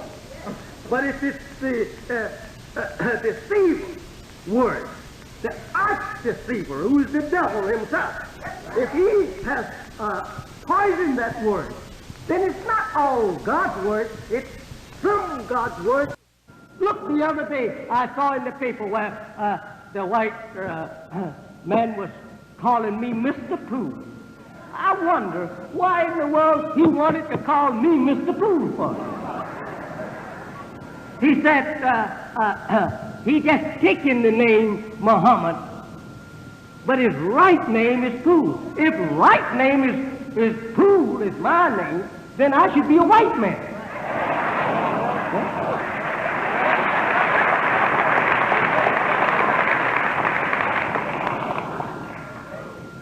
Pooh, Mr. Pooh. Think over that, calling me Mr. Pooh. He wanted me to be himself so bad. He would like that I be Mr. White Pooh. But I'm not white. I don't call myself after white people. What I look like representing myself after white people when I'm not white. But they would like that you do so. What is the secret reason for that? They know that this is the end of their time. They know that you will go to hell with them if you stay in their name. Therefore, they want you to stay in that name and not come in no such name as Muhammad, Kareem's, and Diaz, because such names have a future forever on this planet Earth. They know these names will live forever. But they know Pooh, Jones, Brown, Culpeppers, and whatnot is going to pass away with this world. They know that. So they are trying to deceive you, and you are fool enough to boast. My name is Sam Jones. Mr. Foolish Black Sam Jones. Don't know his own name, boasting that he's the slave of white Sam Jones. With an arm full of diplomas and degrees, here he goes, I am Sam Jones, American Negro. With all of those degrees, he has not as yet learned that he's not Sam Jones, nor is he a Negro.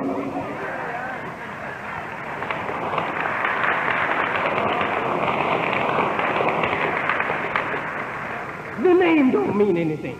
And the Bible teaches you everyone, bring everyone that is called by my name. And all that had the name of the beast went down with the beast. But everyone that had the name of the Lamb's father, he went in. Is that right?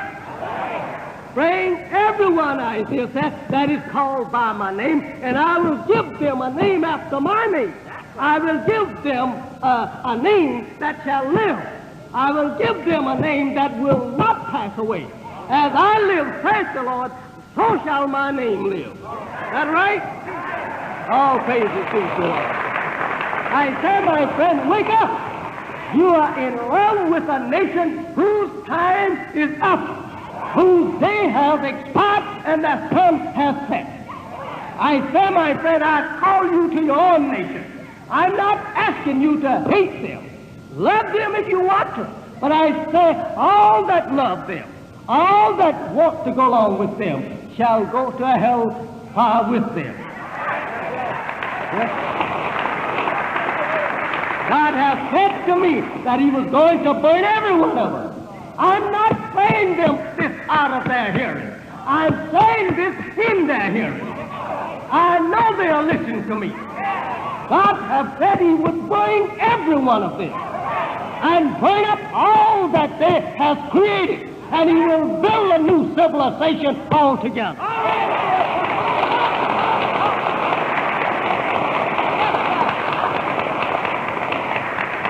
I'm sorry. I was too late. The time is just about up. I want to say to you, I have a letter here that I must read. But I feel like that.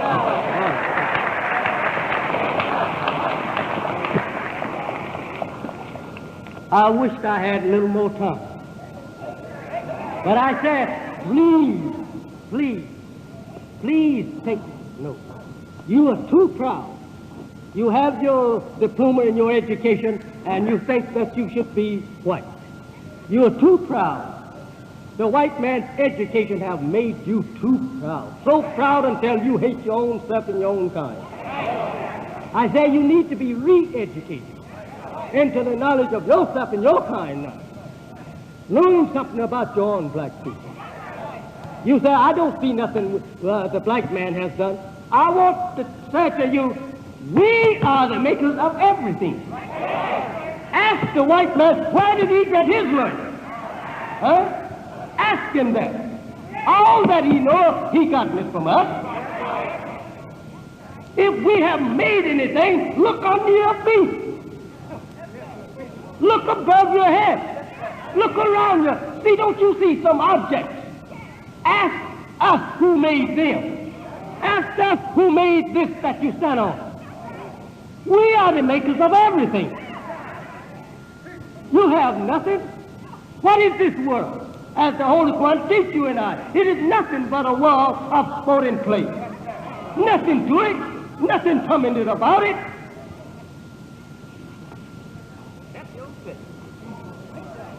We make worlds of worlds. Stick around and see. The day have come for the truth.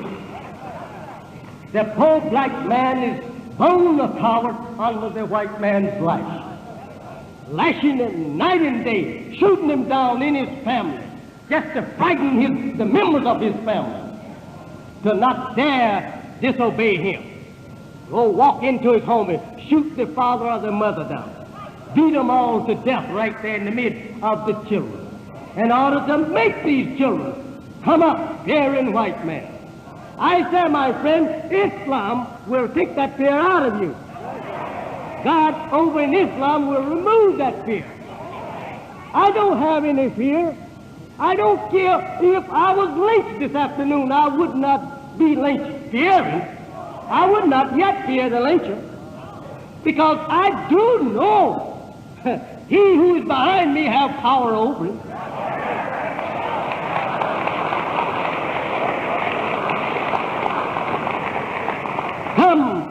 One of you here, pardon me, the time is up. We have to get out of here, and I do love to teach the truth.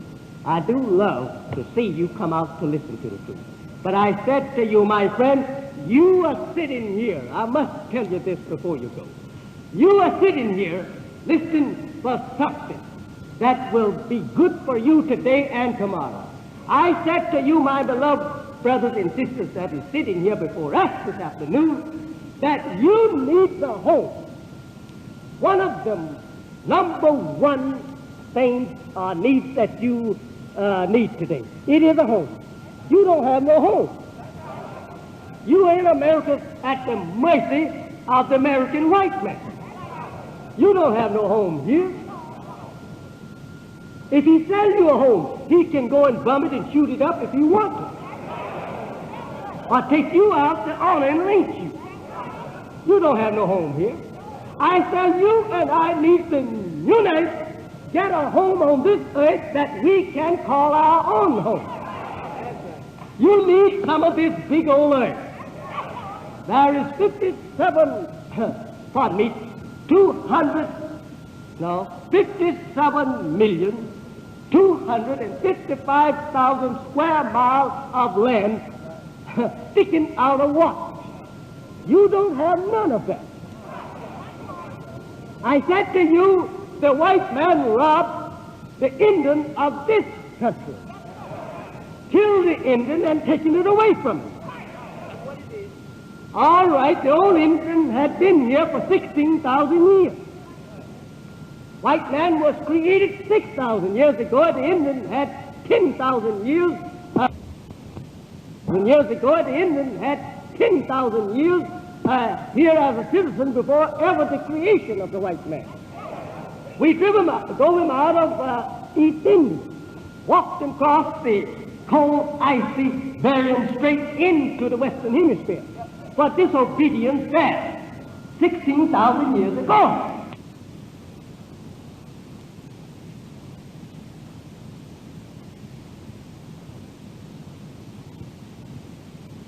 And his gun.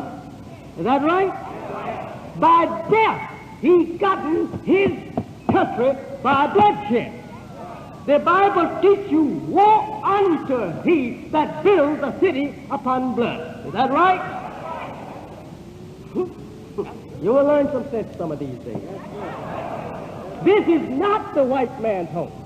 Not even the Western Hemisphere is his home.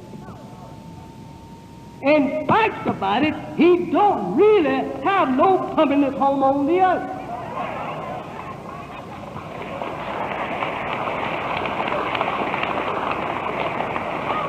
You and I need a home. Let you and I get together, get us a home to ourselves on this old planet Earth, and stay out of the white man's house. And then we will live in peace, get along with each other in peace, and we will feel more at home when we can look around and see every member in our house black members. But when we look around in our house and we see black, brown, yellow, red, white, these colors all cannot get along in peace together. They must be separated. And in fact about it, the Bible teaches you that God even has much separated the races one day. Is that right? And that he will in the last day separate the people. Is that right? All right, then what are you arguing about?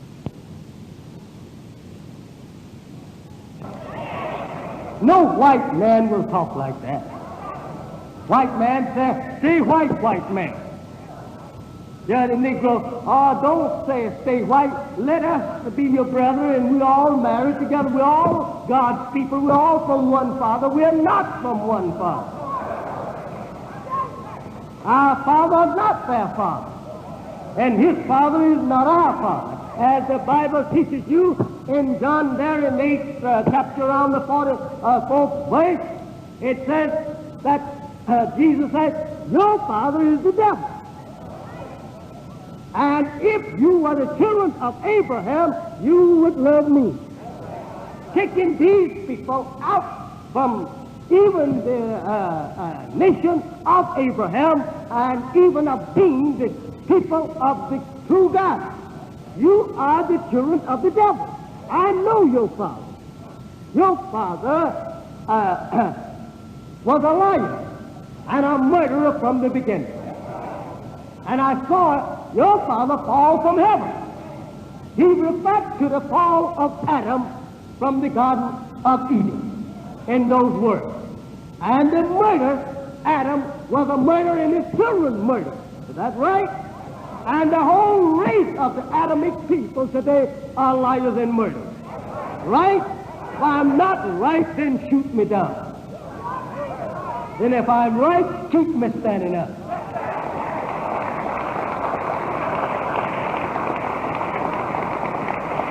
Now, I want to read a letter here that will probably acquaint you with all of the trouble that is going on in Holland. Who is behind it? Who is behind the Times magazine writing an article in there on me and trying to charge me with hate speech? Here is the author here. He wrote me a letter. And that is the imperial wizard of the Ku Klux Klan. I want one of you to come up here and read this letter that is not a... 1 Thessalonians 2, 14, 16, St. John's 8, 44 and 48, Christian Knights of the Ku Klux Klan. Arch Leader J.B. Stoner, Imperial Wizard, August 6, 1959, Louisville 4, Kentucky. Suite B, 702 Barrett Avenue, corner of Barrett and Broadway. National Headquarters, Post Office Box 48, Atlanta, Georgia. Honorable Stephen P. Kennedy, Police Commissioner of New York City, New York, New York. Confidential and top secret, reference to black Muslims. Dear fellow white man, the Christian Knights of the Ku Klux Klan is composed of all loyal white people, both Catholic and Protestant, native born.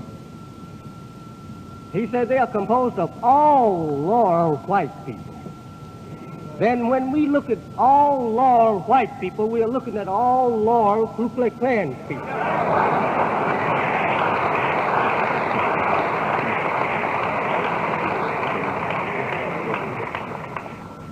Native born and foreign born, young and old, we are working to unite all of the forces of the white Christendom in the struggle to preserve the great white race. To preserve, pardon me, just listen what he said. To preserve the great white race. Who is going to preserve the great black race? When you here want to be white, well, now who's going to preserve the black man? If you want to go over and be white, or let them fob you in your color, who is going to preserve the black man? God and Elijah will try and preserve them.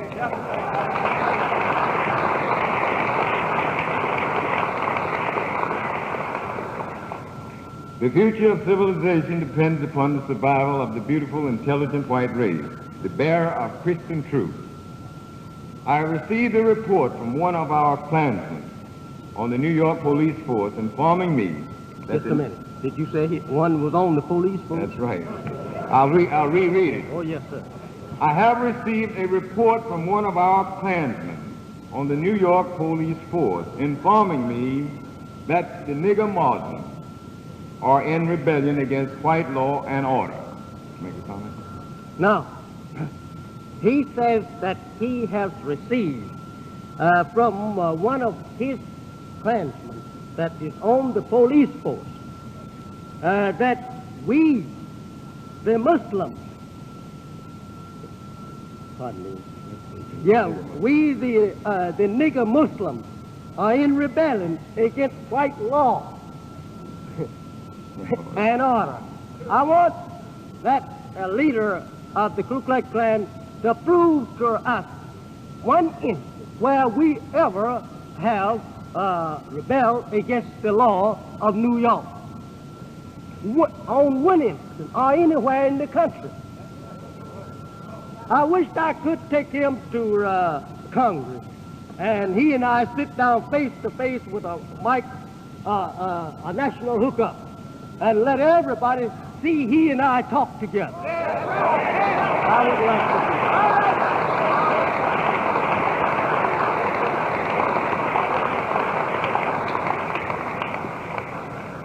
We would pay $100,000 for every hour, for every half an hour, to get that kind of talk to show up this wicked world. He reports that those blacks have no respect for your honest white Christian policemen. Just a minute. Now, we have no respect for police force. We are in Chicago for over 25 years. We were in Detroit 10 years. We go all over this country. What police is out there can say to us that we disobey them or their orders? We are the best law-abiding citizens is in the country when it comes to not making trouble. We don't make trouble. What we look like trying to rebel against the law and order of the country with nothing but our hands. We don't carry knife, gun, pistol, or nothing. We don't teach our followers to carry no such thing. We come to you absolutely without any armed with nothing but the truth. And yet we are the greatest troublemakers in the country, doing nothing but at peace with each other, and yet it's troublemakers. That shows you who these people are. Move on. Therefore, in the interest of law and justice, I am offering you the support of the Christian Knights of the Ku Klux Klan. Look out, Harlem. I read in the paper last week where they had already reinforced the police force. So better look at them careful. You will see a little badge with the cross on it. I am an expert on the black Muslim and have kept up with their infidelic activities for many years. From my knowledge of them, I assure you that they are much more dangerous to white Christian rule in New York than you realize. You and I must join forces to stop the black Muslim now, or they will soon drive every white person out of New York City.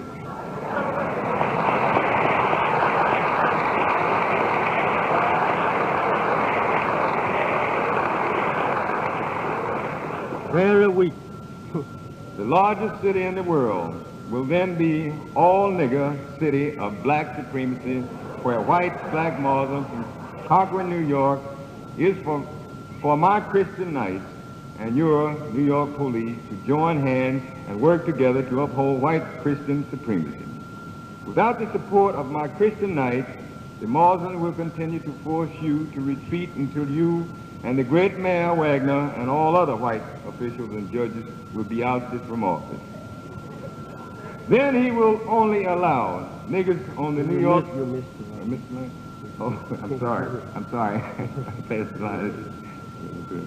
Without the support of my Christian Knights, the Muslims will continue to force you to retreat until you and the great Mayor Wagner and all other white officials and judges will be ousted from office.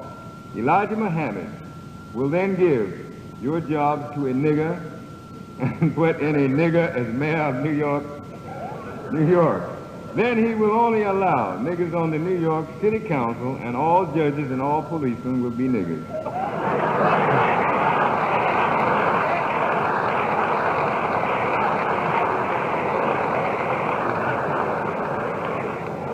By then, the Muslims will have driven all white people out of New York without exception. Don't let the black Muslims fool you when they demand entrance to schools in white neighborhoods or demand houses or apartments in white areas. They only wish to enter white neighborhoods and white schools so they can then proceed to drive all the whites out. Take my advice and we will put the niggers in their place instead of letting them take over New York City and all national power that goes with it. Continued, page 2, preserve the white race.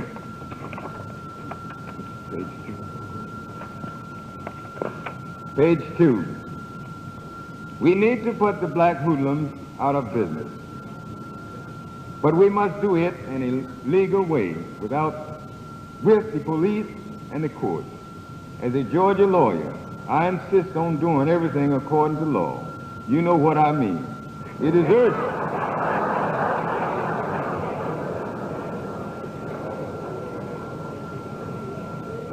It is urgent that you persuade the officials of the state of New York to immediately repeal all ordinances and laws that prevent whites from discriminating against Negroes because Those evil laws constitute an open invitation to all the niggers in the South to move to New York City, where they will strengthen the Muslim and subject that giant metropolis to black supremacy. Those laws need to be replaced with laws that will help white Christians in New York to imitate us Southerners by keeping the darkies in their place. You might be interested in knowing that some Southern businessmen and farmers are complaining because their darkies are leaving the South and moving to New York, where they can get higher pay. Wealthy Southern housewives are complaining because it is becoming harder to find colored maids and cooks who will work for $1 per day.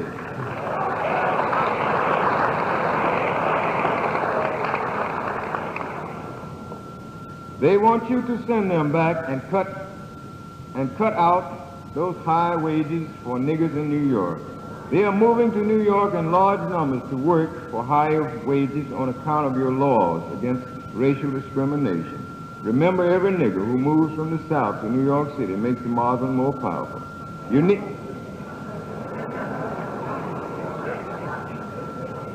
to learn more about the evil genius, Elijah Muhammad. Just a minute.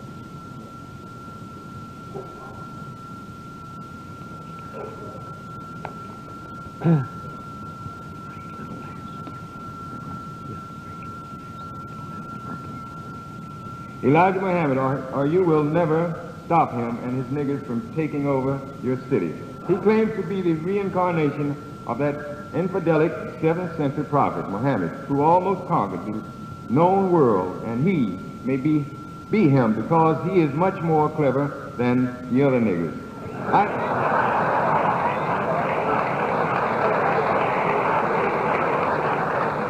I think we need to put Muhammad out of the business in the legal way and not use the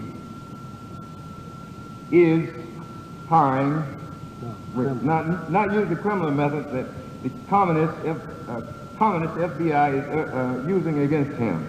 I hear that the FBI is hiring Negro pimps to join up with the Muslims so they can spy on them. They will also start arguments and meetings so as to disrupt them. They also try to turn niggers away from the Islam by accusing Muhammad and other Muslim officials of stealing money out of the Muslim treasury, because the FBI knows that most niggers will believe those kind of false charges without any proof. Even though I would enjoy seeing Muhammad hanged from a Harlem lamppost, I have to admit that he does not steal from his own followers. We are both familiar enough with the red FBI methods to know that the FBI plans to frame the Muslim by having niggers. FBI pimps use violence and then blame it on the Muslims instead of using illegal FBI police state methods.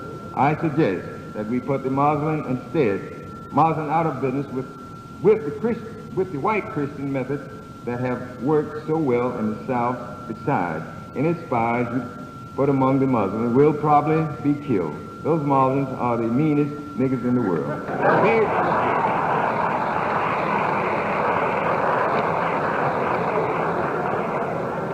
You need to realize that Muhammad has organized several 100,000 Negroes throughout America.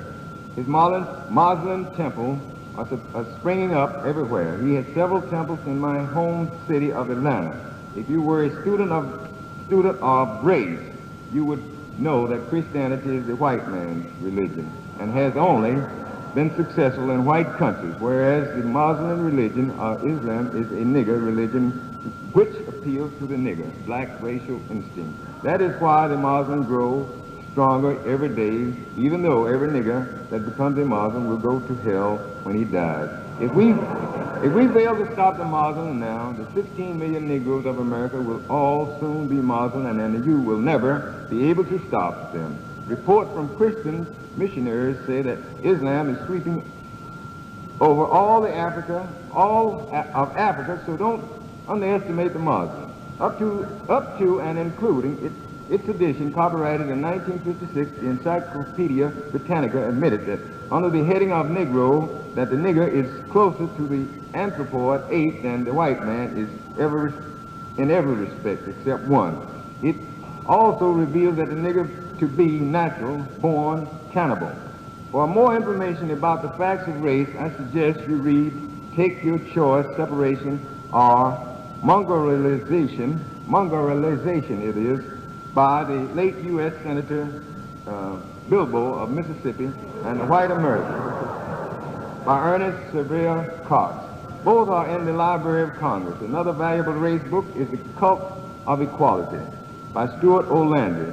305 Charters, New Orleans, Louisiana. Therefore, you can easily see that your problem is with black savage. We will help you put the blacks in their place before they turn all of your great cities into a barbaric jungle.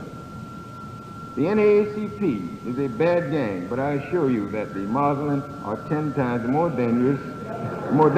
The NAACP is a cream puff compared to the black Islam. The NAACP likes white people so much that its members try to associate with us whites every day. But the Muslims think they are better than us whites, even though everybody knows that we whites are superior to the nigger coon. I guess you know that the NAACP is headed by a man who is not a nigger, but there is a bad nigger at the head of the Muslims.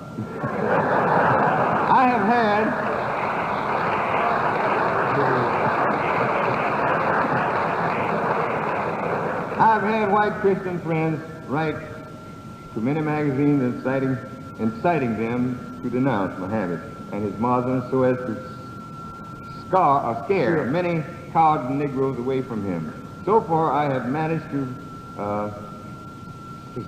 sick both Times Magazine and U.S. News and World Report on them. Police Commissioner Kennedy, my dear friend, I now offer you the service of this Christian Knights of the Ku Klux Klan for the purpose of maintaining white supremacy in New York City and for keeping New York niggers in their place. I think 5,000 Klansmen could clean up Harlem for you if you would give them police badges and New York police uniforms to wear instead of that Klan uniform. They will leave their Klan robes at home so the New York niggers won't know that your police reinforcements are white Christian Klansmen.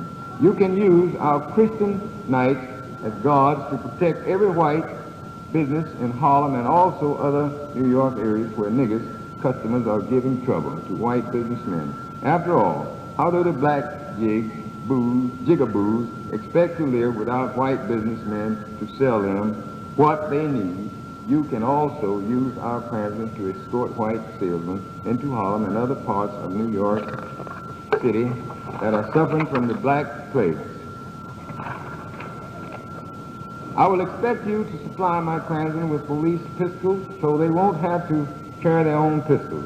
They will also require machine guns, riot guns, tear gas, and big clubs. They will especially want some big sticks with iron inside the wood so they can crack hard niggers' skulls. Niggers have thicker skulls and smaller skulls than we whites. In your police uniform, my Klansmen will teach New York niggers to respect white Christian policemen. I would send my Christian Knights to your rescue as soon as you call for them. Do you want to keep the plan secret or make them public? If we give publicity to these plans, the yellow-livered, cowardly darkies would probably start shaking in their shoes and showing proper respect for white people before the arrival of the Ku Klux Klan. Please advise. In case you decide to keep our plan secret, remember that the secret might leak out. In case of a leak, strongly deny that you have called for the support of the Christian Knights of the Ku Klux Klan. I want you to jump up and down and scream when you tell this newspaperman that you are not working together in case our plan leaks out. That will keep them from saying anything. Tell your superiors to take their choice. You can either accept our support and have white supremacy in your giant city, or you can retreat and abandon New York City to Elijah Muhammad. his Muslim and his black supremacy. I know we will enjoy working together to roll back the black locusts. Together, my dear friends, we will save New York City for the white race, the race that built civilization. In the Christian bond of white racial brotherhood, I remain yours truly, yours of Christ, for Christ, race and country. The Imperial Wizard of Christian Secret Bank. Thank you. My brothers and sisters, just a minute. We thank the brother for reading this letter to you. Our time is just about up here, but here's a letter that he wrote me directly. He sent me a copy of this commissioner's letter. I don't know why he wanted to send me the copy of the commissioner's letter, but he sent me also a copy of my letter, but we don't have time to, or rather sent to me a letter directly to me. And we don't have time to read this letter, but I will say to you, the brother may read just 3 lines, or first paragraph here. Infidel, I have your black Muslim on the run, and I will soon put you out of business. That being the case, why don't you dissolve your Muslim niggers organization or Islam and tell your darkies to go home and be good niggers and to stay in their place? Muhammad, you don't have a chance against me because I am using other niggers against you. Some niggers work for me for pay, and others work for me because they are cowards, and some of them work for me because they know I am right.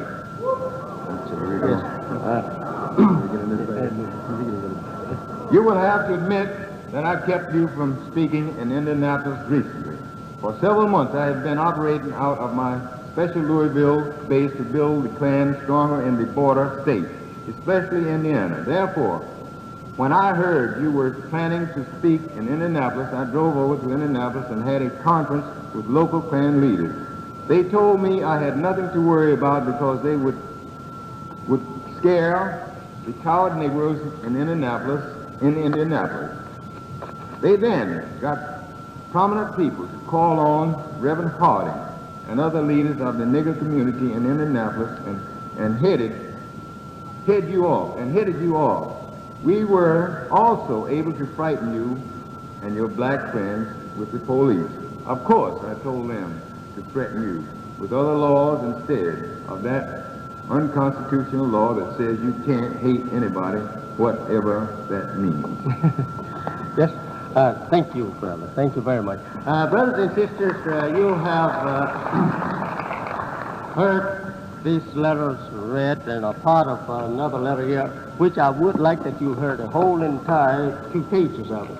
And you will find how that this Klan's leader boasts that he has the preachers of the church on his side, and that several of them is working directly with him.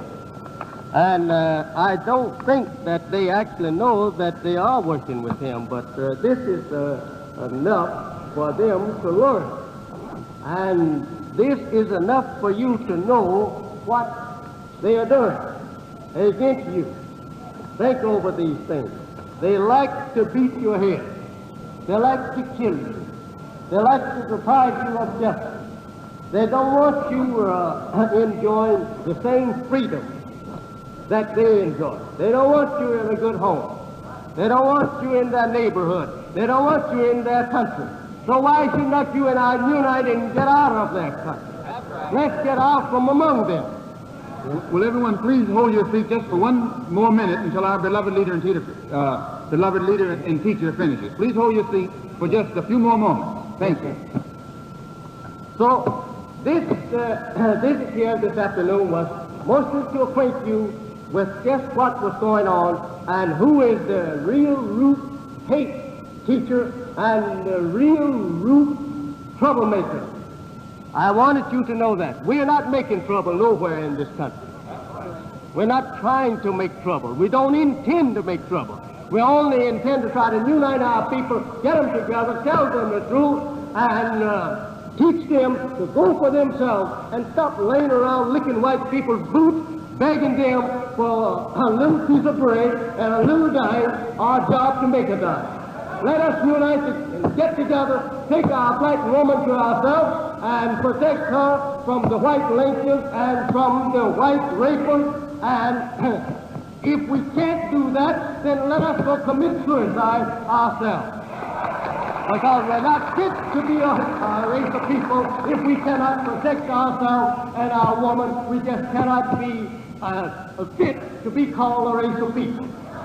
The white people are coming in your own houses today, walking in the street, grabbing up your girls off the street, raping them, doing whatever they please.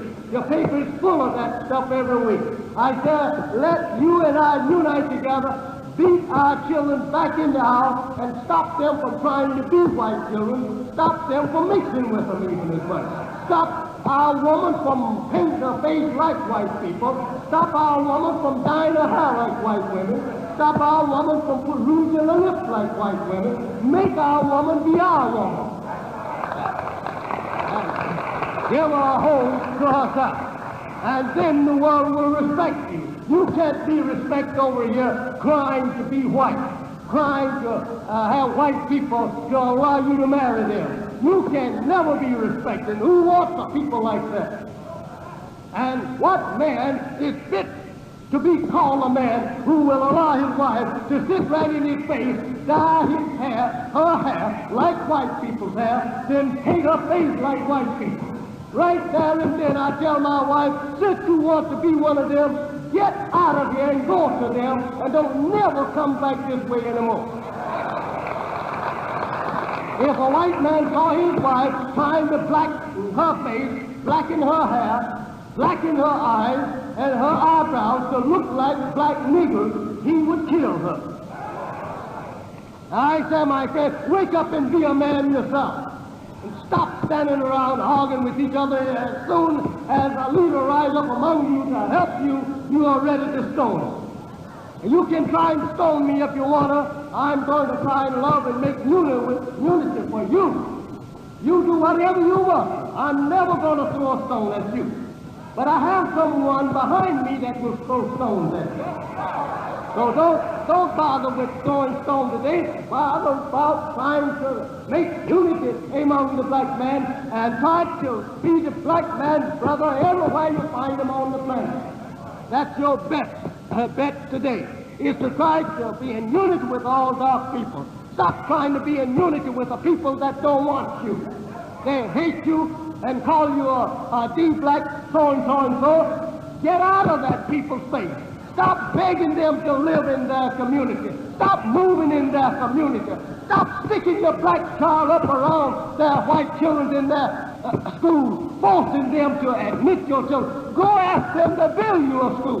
Go ask them to give you the textbooks that they have. Go ask them to finance your school until you're able to finance it for yourself. And your children will be better children for the future. Instead of trying to make them stick up over there in a white school where they are stoned, kicked out, cursed, and called all kinds of ugly names. You're a fool for doing so, trying to break a way into a man's house that is kicking you out. Get out of his house and go for yourself. This earth is large enough for you and I to live on it. Ourselves, not in the white man's house. The white man wants America, let him have America. Let you and I go elsewhere, where we came from. Stop making trouble for yourself, and him too. If he's through with you and I, he has freed you and I, let's act like free men. Go for our free self. I thank you. This is our conclusion. Sorry we had to stay up to the last very minute. This is the very minute. Thank you, but all who would like to line up here and give their names to us, that you are joining the unity of the black men, I say, come on up. Come right on up. All of you that would like to join up with us, come on here and take the name as quick as possible. Come on over here.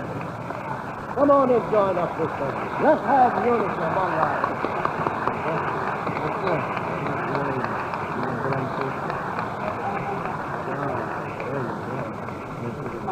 Come on forward, brothers and sisters. Ku Klux Klan and not. Everybody that's not registered, please remain in your seat. Come on up and see and shake the hand of Honorable Elijah Muhammad and prove to him that you're a man and that you're behind a black man. If you think it's time for black men to have their freedom, their justice, their equality, then get behind a man that's standing for black people. Get behind a man that is defending the black man. Get behind a man that is not afraid to put his life out for the black man and the black woman of America. The Honorable Elijah Muhammad. Those who are not registered, please keep your seat. But if you are a black man and think it's time for black people to get behind black men, stop following the Ku Klux Klan, then come on and get behind the Honorable Elijah Muhammad. Your own kind, your own brother, your own leader. Honorable Elijah Muhammad knows what it means to suffer. He knows what the little man in the street is going through with. Honorable Elijah Muhammad says it's time for us to have some earth that we can call our own. It's time for us to have something, security, happiness, protection for our women and children. Don't be afraid. Come on and get behind Honorable Elijah Muhammad. Line right up. Can you see what is there now? How they come? Straighten them out down. Get them back. Oh, hold it. Please come up to on this side, Brother White side over there. Come up to your right. Come up through these aisles over here and go this way. Brother Minister Robert. So we can see. We want to see this. Now, where is he? Where is he? Where is he?